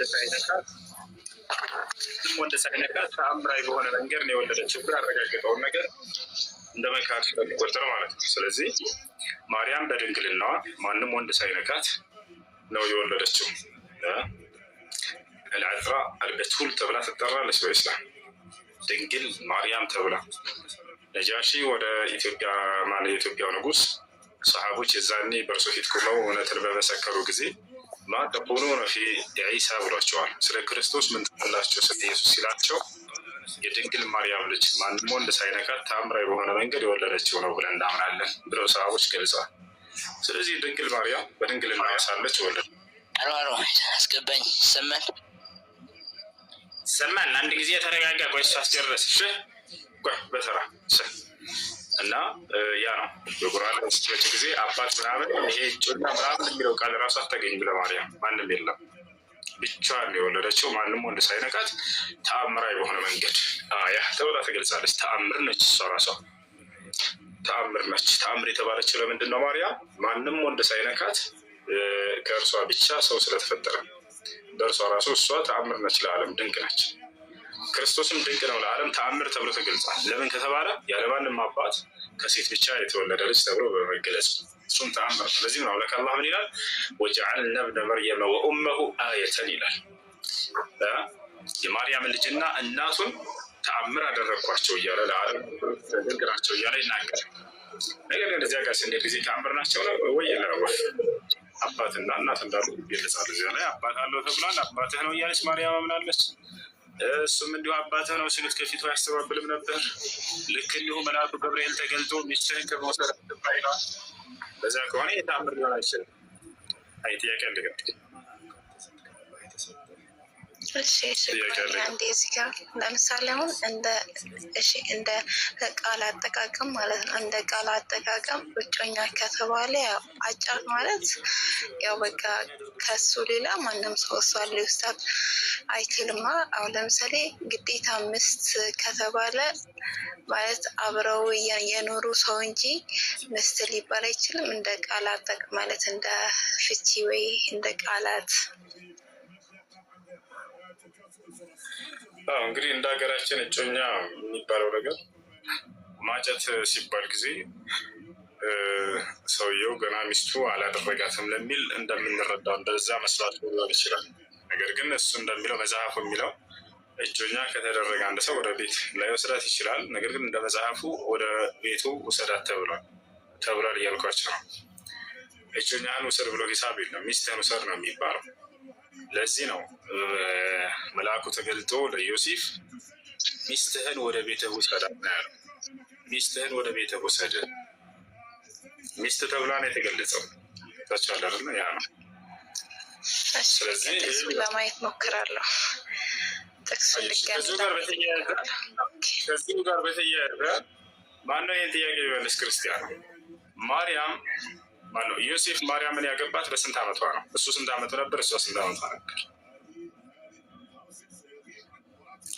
ስንት ዓመቷ ነበር? እሱ ስንት ዓመቱ ነበር? መጽሐፍ ቅዱስ ላይ አልተገለጸም። ሊቃውንቶች እንደገለጹት እሺ እንሂድ። ስንት ዓመቷ ነበር? ስንት ዓመቱ ነበር? የለም መጽሐፍ ቅዱስ ላይ ያልተጻፈ ነገር እኔ እንደ መረጃ አልወስድም። ስለዚህ እንትን እድሜ የላትም ማለት ነው። እድሜ የላትም ሳይሆን ያልተጻፈ ነገር ይሄ ነው አትለው ታውቃለህ። የተጻፈው እንደተጻፈው ነው። ይሄ ግን የለም። ሊቃውንቶች ያስቀምጡ ነገር አለ በስንት ዓመቷ እንደሆነ ያን ነገር ነው። ለምሳሌ አባት አላት የላትም ማርያም? ለምን የላትም? ማን ይባላል አባቱ? ማን ይባላል? አላስታውስም፣ ይቅርታ አባቷን አላስታውስም። ክርስቲያን አባቷ ማን ይባላል? የሚያውቅ ክርስቲያን የለም? የማርያም አባት ማን ነው? ያና ኮሜንት ላይ እያቄም እያሉ ነው። ሰምተሃል? ይህ ስም በጣም ጥሩ እያቄም ነው የሚል አባቷ መጽሐፍ ቅዱስ ላይ አለ የለም? ሊኖር ይችላል፣ አላስታውስኩም። የለም አይደለም፣ ይቅርታ አላውቅም። የለም። ስለዚህ አባቷ መሆኑን ግን ትቀበላላችሁ። ግን መጽሐፍ ቅዱስ ላይ የለም። አባቷ ማን እንደሆነ የገለጸው አሁንም አለ። ከሌላ ፕሮቴስታንት ሁሱ አንዳንድ መሰረታዊ ያልሆኑ ነገሮች ላይ ብዙም በአንደክም በአይኔ ለምን መሰለህ? ለምሳሌ ቁርአን ላይ አንተ የገለጽካቸውን ስለ ማርያም ታሪክ እኔ ኢንተረስትድ ሆኜ ነው ያዳመጥኩት ስታነበው ማለት ነው። በጣም ደስ በሚል ለጠቅላላ እውቀት ትረዳኛለህ እንጂ ግን ይሄ ሀሳብ መጽሐፍ ቅዱስን የሚቃወም ሆኖ አላገኘሁትም። አንተ ቁርአን ላይ ያነበብኩ ሁሉንም ነገር ማለት ነው። ፈጣሪ ለእሷ ያደረገላትን እንክብካቤ መልአኩ ገብርኤል ወደ እሷ ሄዶ አትፍሬ ያላት መጽሐፍ ቅዱስ ላይ በከፊል አለ። አንተ የተናገርካቸውም ማለት ነው። በዝርዝር ቁርአን ላይ ደግሞ ብዙ ነገሮችን በዝርዝር ቱ ዘ ዲቴል እንደምንለው እስከዛ ድረስ ዲቴል አለው ቁርአን ላይ ደግሞ ማለት ነው። ስለዚህ ይሄ ነገር በማያከራክር ሁኔታ ውስጥ የሆነ ትንንሽ ነገሮች ላይ ጊዜ ማባከኑ መደካከም ነው የሚሆነው እና ቤዚክ የምንለው ነገር አለ። እምነቱ የተለያየበት እስልምናና ክርስትና የተለያየበት መሰረታዊ የሆነ ጉዳይ አለ። እጮኛና እጮኛ የሚለው ባልና ሚስት በሚለው ጉዳይ አይደለም። ይሄ አከራካሪ አይደለም፣ መሰረታዊ ነው ብዬ አላስብም። እናመሰግናለን ለሀሳብህ። ኮሜንት ላይ ጥያቄ ያለኝ የምትለው ቃል ኪዳኑን አስገባት። ልጆች የላችሁ ታብ አድርጉ። ሙስሊሞች ትልቅ ችግር አለባቸው። ታብ አታደርጉ። አሁን ገስት ላይ ወላሂ ማን እንዳለ አይታየኝም። ያም ታብ አታደርጉም። ማንም አይታየኝም። ድምፅ ብቻ ነው የምሰማው። ታብ አድርጉ። ምን የሚቀንስባቸው ነገር የሆነ ከስልካችን ላይ እየሰማኝ ነው። ይቅርታ ጋር አንዴ እሺ ጥያቄ ካላችሁ ክርስቲያን ቅድም በተባባልነው ነገር ላይ ያው የተጋጨ ሀሳብ ነው ስታቀርብ የነበረው። ምንም ክሊር የሆነ ነገር አይደለም። ስለ እጮኛና ስለ ሚስት ዲፊኒሽን ስትባል ሌላ ነገር ነው ስታወራ የነበረው። እሱ ችግር የለውም። ዶክተር የሚለው ነው ስሙ ማነው? አይታየኝም ስሙ ዶክተር የተናገር። ስለዚህ እሱ ላይ በቃ አሁን የሆነ ማብራሪያ ስላልሰጠኝ አዳምጥ። የተናገርኩት ስህተት ነው። ይፍታው ኩሉ ለአልባባ የተናገርኩት ስህተት ነው ያልከኝ? የተጋጨ ሀሳብ ነው የምታወራው። የሆነ ማብራሪያ ይሰጣል ነበር። እሱን ተውና አሁን ወደ ሌላ ነገር አትተውም። አንድ አዳምጣትተውም ማቴዎስ ወንጌል ምዕራፍ 1 ቁጥር 20 ላይ ግልጽ የሆነ ሀሳብ ነው የሰጠው። ላስረዳ ነው እሱ ላሳየህ ነው። ማቴዎስ ወንጌል ምዕራፍ 1 ቁጥር 20 የግሪኩ ምን ይላል? እዛ ላይ ምስት ብላ ምብልኛል በልኛል ሳይሆን ይላል መጽሐፉ ይላል። በላ እንዴ ድምፅህን ከፍ አድርገህ እኔ አይደለም ያነበብኩህ አውጥቼ ነው ያሳየው እና አሁን ራስ አውጥተህ እንድታሳይ ላድርግ ነው። ስለዚህ እዛ ላይ ደግሞ እንደዚህ ሀሳብ ከሰጠህ ሉቃስ 1:20 ላይ 26 ላይ አይደለም የሰጠሁት አታደርግ ነው ሀሳብ የሰጠህ ምናምን እንዲህ ብለህ አንብበህ ምናምን እያለ ወደ እኔ ያስጠጋው እንዳለ መጽሐፍህ ላይ ነው አውጥቼ ሚስቱ እንደሆነች ለዮሴፍ ያሳየው። አንተ ትልቁ ላይ አድርጉትና አንተ በራስህ እጅ አውጥተህ እንድታሳይ ላድርግህ ነው። ትልቁ ላይ ሆነ የሉቃስ ወንጌል ምዕራፍ 1 ቁጥር 26 ክፈት። ትልቁ ላይ ያለው እንዴት ነው የጠፋው? ትልቁ ላይ ነህ አውጣና ሚስቱ እንደሆነች ያሳየው ስህተት ነው ያልከው አሳየና እንዴ ዝም ብሎ ድብዳቤ ነው። አፕሊኬሽኑ አለ ካውጣና ከየት እንዳመጣ ያው እሱን ታስረዳኛለህ። አሁንም ይኸው ከየት እንዳመጣህ እያለ ወደ እኔ እያስጠጋህ ስለሆነ አንተ የገዛ መጽሐፍህን አውጥተህ እንድታሳይ ላደርግህ ነው። ትልቁ ላይ ነህ ክፈት የግሪኩን መጽሐፍ ነህ። ያላ አሁን መጽሐፉ የለኝም እና የራሴ መጽሐፍ ቅዱስ ነው ያለኝ። እሱን ደግሞ ከራሴ ሃርድ ኮፒ ስላለኝ በሱ ላይ ነው የምንስማማው። ሌላ ስልክ አለ የለህም? የለኝም፣ ሌላ ስልክ የለኝም። በአንድ ስልክ ነው የምንጠቀመው። ግን መጽሐፍ ቅዱስ ላይ አውጥቼ ላንብብልህ እችላለሁ። መጽሐፍ ቅዱስ የግሪከኛው ካለ አንብብልን እስኪ ምን ይላል? የግሪከኛው ሳይሆን የአማርኛው ነው አለኝ። የአማርኛው ነው አለኝ። አንተ የግሪኩን ታወጣልኛለህ። እሱ መጽሐፍ ቅዱስ ሳይሆን የመጽሐፍ ቅዱስ ትርጓሜ ነው ባለው። እሱ መጽሐፍ ቅዱስ የመጀመሪያ የተጻፈበት የራሱ ቋንቋ መጽሐፍ ቅዱስ የሚሆን እሱን አንተ ግሪኩን ታወጣልኛለህ። ጠሪ ስማለው ዶክተር ብሎ ጽፎ እሺ አድኔ ለምንድን ነው አማርኛውን ይሰራልኝ? ግሪኩን አውጣ። ግሪኩ አንተ ጋር ነው። እሱን አውጣና አንብበልኝ። ይሄ ደግሞ አማርኛውን አነብልሃለሁ። ልክ እንደዚህ ወደ እኔ እያስጠጋህ ስለሆነ የገዛ መጽሐፍን አንተ እያወጣ አንተ እንዳሳየኸው አንተ እንዳስረዳ እያለ ወደ እኔ እሱን ተሆና በቃ በቂ የሆነ ማብራሪያ ስላልሰጠኝ ቀጣይ ቅድም ላነሳው ሀሳብ ላይ ትንሽ መግለጫ ልስጥህ። አይተውም። በፈጣሪ ስም ተረጋጋ፣ ሰከን በል፣ ቀስ በል። እንዴት አድርገን እንደምናስረዳቸው አናውቅም።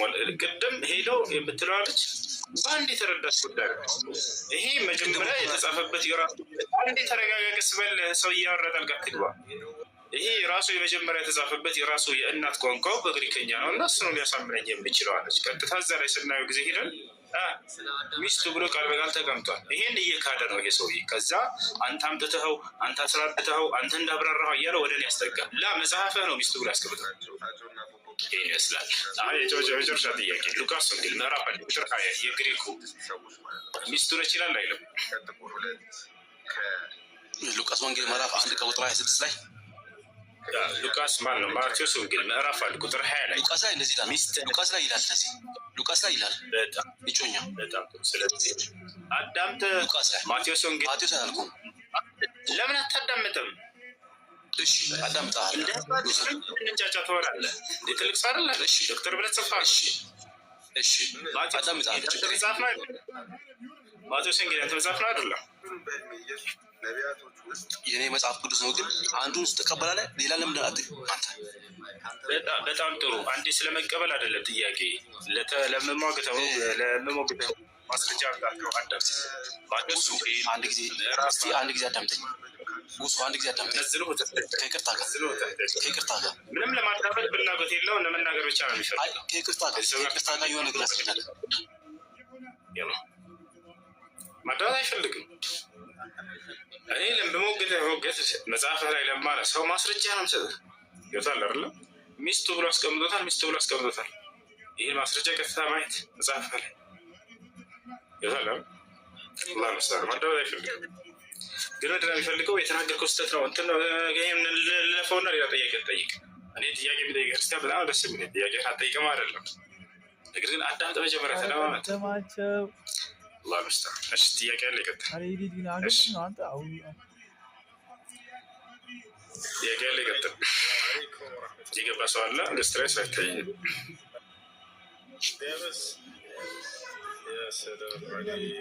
ተመስገንና ቤሪ ያለው ጥያቄ ያለ ይቀጥል። ቤሪ ያለሽ ሰላም ይሰማል? እሺ ቃል ኪዳን የሚለውን ኮሜንት ላይ ያስገባት።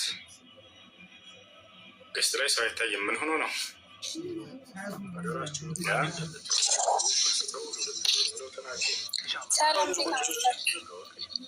ሀብታም አድርጉ። ከዛ ደግሞ የቲክቶኳን ምልክት ነውስ ውስጦት ያ ያስተካክለዋል። ልቀጥል?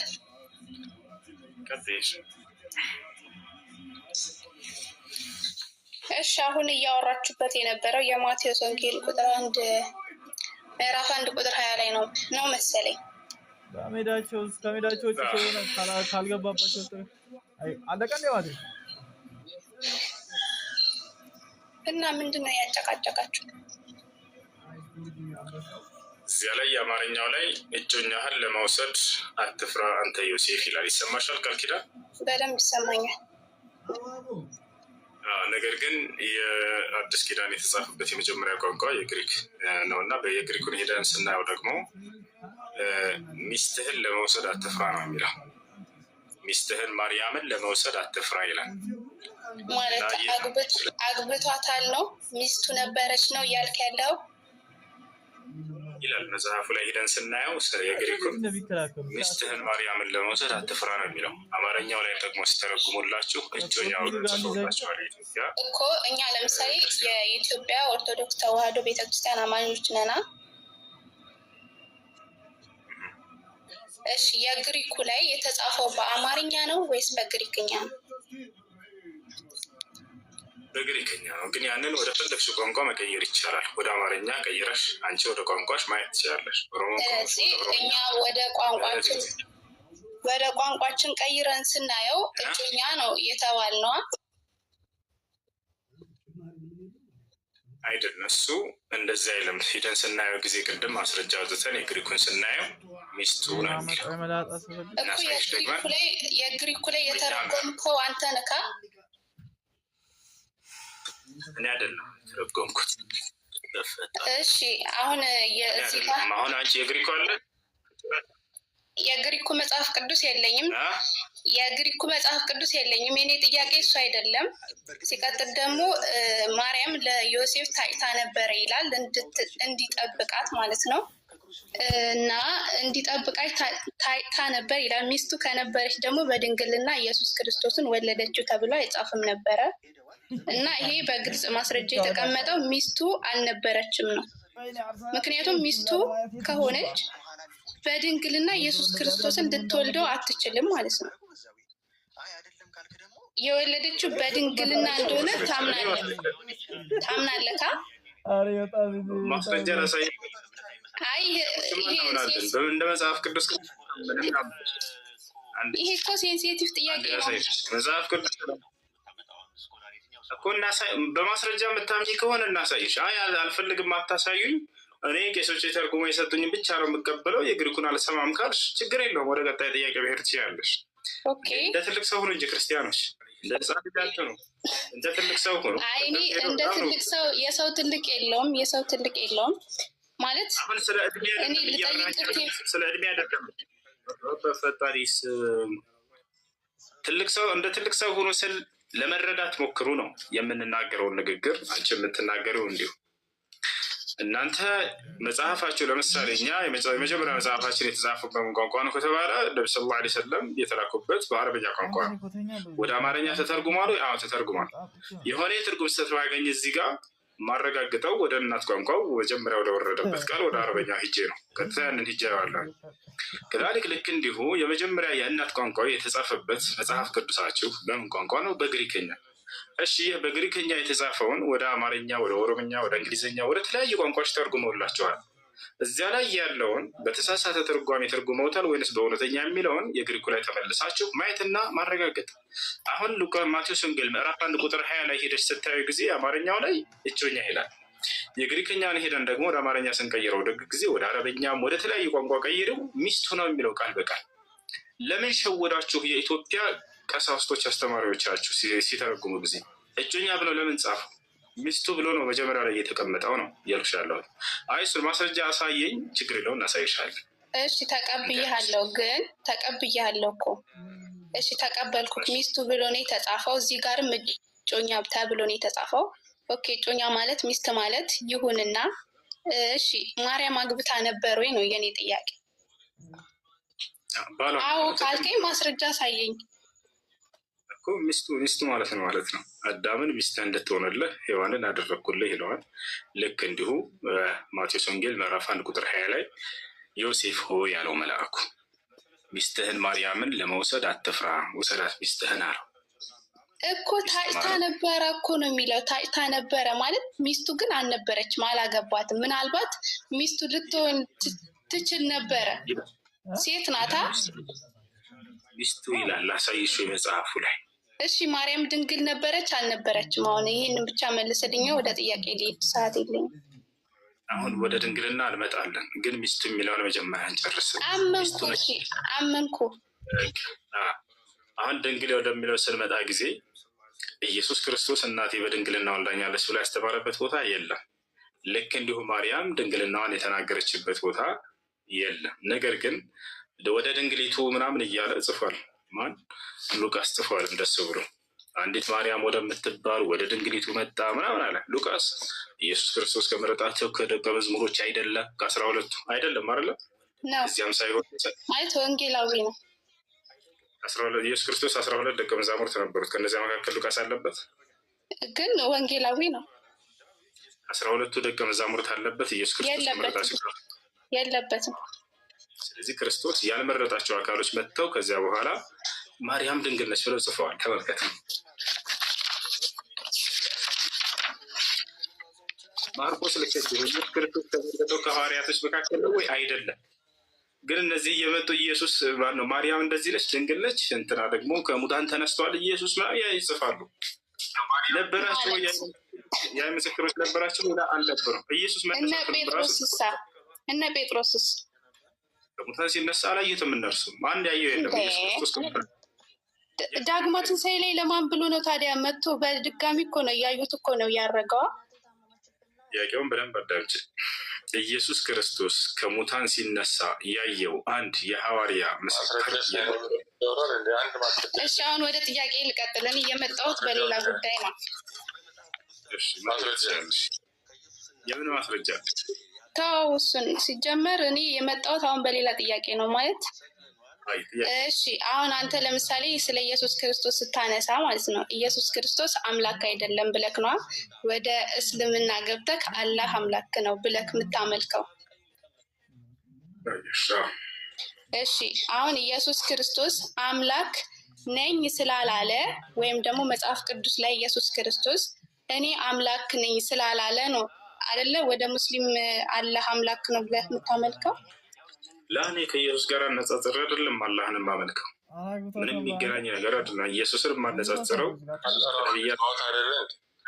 ታድርግ እንጂ ወንድ ልጅ አይደለ እንዲ ረገጥ ሰከንድ በቃ። እሺ አሁን በቀጥታ ወደ ጥያቄ ልግባ። አሁን ለምሳሌ ቁርአን ላይ ኖርማል አላህ ወይም ደግሞ እኔ አምላካችሁ ነኝ አምልኩኝ ያለበት ቦታ አለ ወይ ነው የኔ ጥያቄ ማለት ነው። አምላክ አላህ ስብሐነ ወተዓላ በሱራ ጣሃ ላይ ኢነኒ አነላህ ላ ኢላሃ ኢላ አነ ይላል።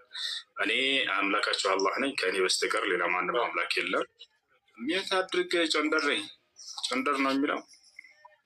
እሺ ከእኔ በስተቀር ሌላ ማንም አምላክ የለም እኔንም ተገዙኝ እያለ አላህ ስብሐነ ወተዓላ ቃል በቃል በርካታ ቦታ ላይ ይናገራል። ለማን የነገረው? ማን ይጻፍ? ለማን ተናገረው? አለ ሁላችንም ለእኛ ባሮቼ ሆይ እኔም በብቸኝነት ተገዙኝ እያለ ተናግሮናል። ሁላችን እኮ ለማን ተናገረው? ማን እየጻፈው ነው? አሁን የኔ ጥያቄ በነቢያቶች በኩል በነቢ ሰለላሁ ዐለይሂ ወሰለም በኩል የጻፈው ማን ነው? የነቢ ሰለላሁ ዐለይሂ ወሰለም ሰሃቦች፣ የአይን እማኞች፣ አብረዋቸው ቃሉን ሲሰሙ ሲያዳምጡ ሲማሩ የነበሩ ሰሃቦቻቸው። እሺ አላህ የነገረው በቀጥታ ለማን ነው? ለነቢዩ ሰለላሁ ዐለይሂ ወሰለም። አላህ በቀጥታ ለነቢ ሰለላሁ ዐለይሂ ወሰለም ይናገር ነበር። በመልአክ በኩል ይናገራል አምላክ አላህ። በቀጥታ የሚያናገራቸዋል ነቢ ሰለላሁ ዐለይሂ ወሰለምን። ስለዚህ ነቢዩ መሐመድ ከአላህ ጋር በቀጥታ አውርቷል እያልከኝ ነው? ማስረጃ ሶሒህ ሙስሊም 162 ንገረኝ። ሶሒህ ሙስሊም 162 ምን ፊደሉን ንገረኝ። ኤስ እሺ ኤ እሺ ኤች እሺ አይ ኤች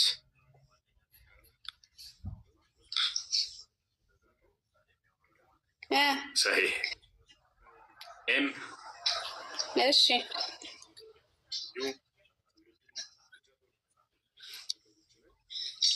ቁጥሩን ንገረኝ። ሰሒህ ሙስሊም የሚለውን ጻፍ 162 1 6 2 እሺ ስለዚህ አላህ ለመሐመድ እኔ አምላክ ነኝ ብሎ ነግሮታል ማለት ነው። አዎ ቀጥታ ዛሬ የምንሰግደውን ሁሉ ይሄ 5 አውቃት ሶላት አይደል ሙስሊሞች ሲሰግዱ አይተሽ ታውቂያለሽ? ቃል ኪዳን እኔ የራሴ ስግደት ነው ማየው።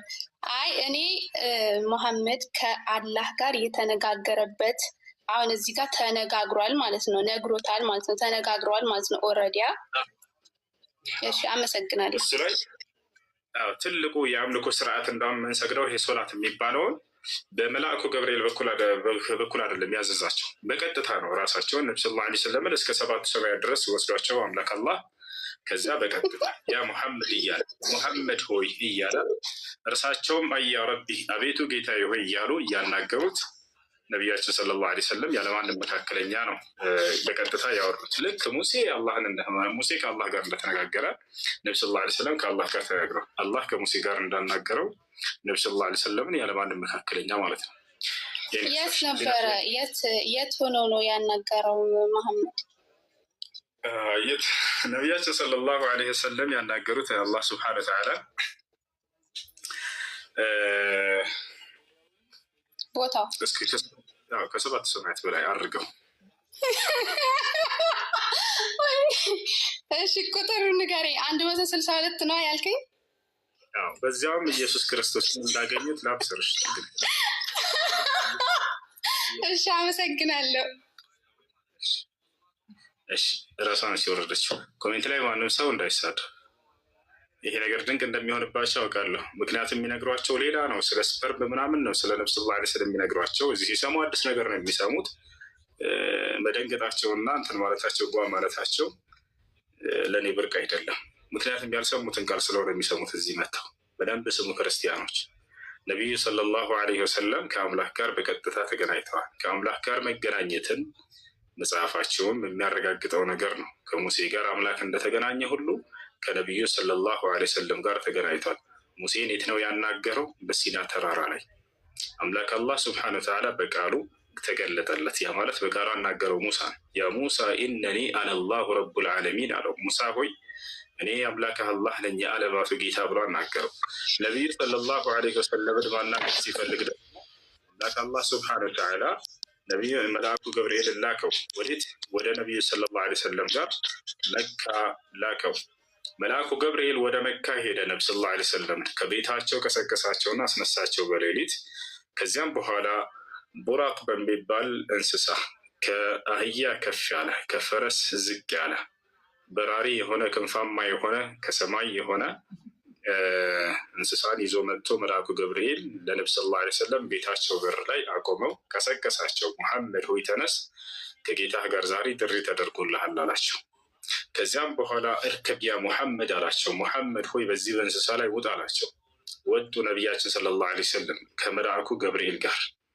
የዛኔም መልአኩ ገብርኤል በሰው ማንነት ተገልጦ ነው የመጣው። በፈረስ ላይ ሊቀመጥ የሚያስችል አካል ያለው በሰው ማንነቱ ነውና እንጂ በትክክለኛ ማንነቱ ሊገለጥ መልአኩ ገብርኤል ይቺ ዓለም አትበቃው። እጅግ በጣም ግዙፍ ነው መልአኩ ጅብሪል ዐለይሂ ሰላም። ነቢያችን ሰለላሁ ዐለይሂ ወሰለም አይተውታል በትክክለኛ አፈጣጠሩ ያ ነው። እና የዛኔ ወጡና አብረው መሄድ ጀመሩ። ወዴት? ወደ ኢየሩሳሌም ነው መጀመሪያ የሄዱት። ነቢያቶች ሁሉ ሲሰግዱበት የነበረው ቤተል መቅደስ ወይንም ቤተ መቅደስ ተብሎ የሚጠራው የነቢያቶች ሁሉ መስገጃ የሆነው ኢየሩሳሌም፣ እዛ ሄዱ ነቢ ሰለላሁ ዐለይሂ ወሰለም ከመልአኩ ጅብሪል ዐለይሂ ሰላም ከገብርኤል ጋር። ልክ እዚያ ከደረሱ በኋላ ስለ እንስሳውም ለምናልባት ሊሳለቅ የሚፈልግ ሰው ካለ በመጽሐፍ ቅዱስም ላይ ያለ ነገር ነው። ከእንስሳት በሆነ ፈረስ ከእሳት በሆነ ፈረስ በሚመስል ሰረገላ ኤልያስ ወደ ሰማይ አድርጓል በፈረስ ልብ በሉ። ለዚያውም ጭራሽ አይምሮ ሊቀበለው ማይችል ይሄ እንስሳት ነው የተባለው። ይሄኛው ደግሞ ከእሳት የሆነ ነው የሚለው መጽሐፍ ቅዱስ ላይ። ሰው እሳት የሆነ ፈረስ ላይ ተቀምጦ ይሄዳል ይላል መጽሐፍ ቅዱስ ላይ። አሜን ነው። እንቀጥል። ከዚያ በኋላ ነቢያችን ሰለላሁ ዐለይሂ ወሰለም ቤተል መቅደስ ወይንም ቤተ መቅደስ ደረሱ። ልክ እዛ ሲደርሱ ጊዜ ዑሪደት ዐለየል አንቢያ አሉ። ነቢያትም ሁሉ የዛኔ ተገለጡልኝ አሉ። ክርስቶስን አገኙት። ልብ በሉ፣ ኢየሱስ ክርስቶስን አገኙት፣ ሙሴን አገኙት፣ አብርሃምን አገኙት፣ ሃሮንን አገኙት። ነቢያትን ሁሉ እንዳላገኟቸው የት? ቤተ መቅደስ ጠበቋቸው። እነዚህ እስራኤላውያን ነቢያት ሁሉ በዚያ በቤተ መቅደስ እንዲሰግዱ ተደንግጎላቸው ነበረ። የዚያኔ ሲሰግዱበት በነበረው ቦታ ላይ አምላክ አላህ ሱብሓነሁ ወተዓላ ዳግም አስነሳቸውና ለነብዩ ሰለላሁ ዐለይሂ ወሰለም አቀረባቸው። ይሄ ለነሳ አይምሯቸው የማይቀበል ከሆነ ከመጽሐፋቸው እያነጻጸርኩ ብነግራችሁ ጓ እንዳትሉ ነው። ኢየሱስ ክርስቶስ መጽሐፍ ቅዱስ ላይ እያስተማረ ባለበት ዘመን ከሐዋርያቶቹ ከነ ጴጥሮስ ጋር ሆኖ ሳለ ሙሴንና ኤልያስን ያለፉትን ነቢያቶች አግኝቷቸዋል። ስለዚህ ነብዩ ሰለላሁ ዐለይሂ ወሰለም አሁንም ዋርኒንግ አለ። የጀማዓ ሌሽ ለምን ሊዘጋ ነው? ያአላህ በጣም አዝናለሁ። እሺ አንዴ ታቡን ከፍ አድርጉ ልጆች፣ ኮፒ ሊንክ አድርጉ። እሺ እንደዚያ ነቢያቶችን አገኟቸው። ቃል በቃል ነብዩ ሰለላሁ ዐለይሂ ወሰለም ዑሪደት ዐለይሂል አንቢያ አሉ። ነቢያቶች ቤተ መቅደስ ጠበቋቸው። ከዚያ በኋላ መልአኩ ጅብሪል ዐለይሂ ሰላም መልአኩ ገብርኤል እንደሚያገኟቸው ለአላህ እየሰገዱ ነበር። መላእክቶች ነቢያቶች እየሰገዱ ከሰጋጆቹ መካከል ለአላህ ከሚሰግዱት መካከል ኢየሱስ ክርስቶስ አንደኛው ነበር፣ ሙሴ አንደኛው ነበር፣ እና ሃሮን አንደኛው ነበር። እየሰገዱ አገኟቸው። ልክ ነቢ ሰለላሁ ዐለይሂ ወሰለም ሲመጡ ጊዜ ሁላቸውም ሶፍ ሰርተው መስመር ሰርተው ለመስገድ ለመዘጋጀት ቆሙ። ከዚያ መልአኩ ገብርኤል ምን አለ? ተቀደም ያ ሙሐመድ ወሰሊ ቢሂም አለ። ሙሐመድ ሆይ ተቀድመህ እነዚህን ነቢያት ሁሉ አሰግዳቸው አለ። ነቢዩ ሰለላሁ ዐለይሂ ወሰለም ነቢያትን ሁሉ ተቀድመው አሰገዷቸው። ሊዩዕለመ ቢዛሊከ አነሁ ኢማሙል አንቢያ ወቁድወቱል ሙርሰሊን የነቢያት ሁሉና የመልእክተኞች ሁሉ መሪያቸውና አለቃቸው ዋናቸው እንደሆነ ይታወቅ ዘንድ ማለት ነው። ነቢያችን ሰለላሁ ዐለይሂ ወሰለም ነቢያትን ሁሉ ቆመው አሰገዱ። ቃል በቃል ምን አሉ? ፈአመንቱሁም አሉ፣ እኔም አሰገድኳቸው ነቢያቶችን አሉ።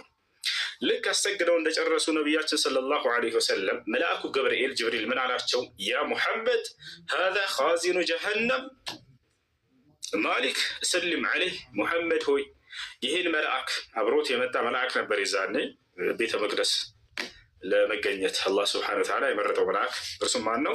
ማሊክ ይባላል። ማን ነው? ማሊክ ይባላል። ማሊክ የተባለው መልአክ ማን ነው? የገሃነም ጠባቂ ነው። የገሃነም ጠባቂ መልአክ ነው። መላእክቶች አረ እኔ እያስገባኋቸው ነው። እሺ እና ሂክሙ ወይ እናውራ በቃ ችግር የለም። እና ሙዚቃ ልጋብዝሽ? ደስ ይለኛል፣ ደስ ይለኛል። ኦኬ ሙዚቃ ልጋብዝሽ አይሻልም? እሺ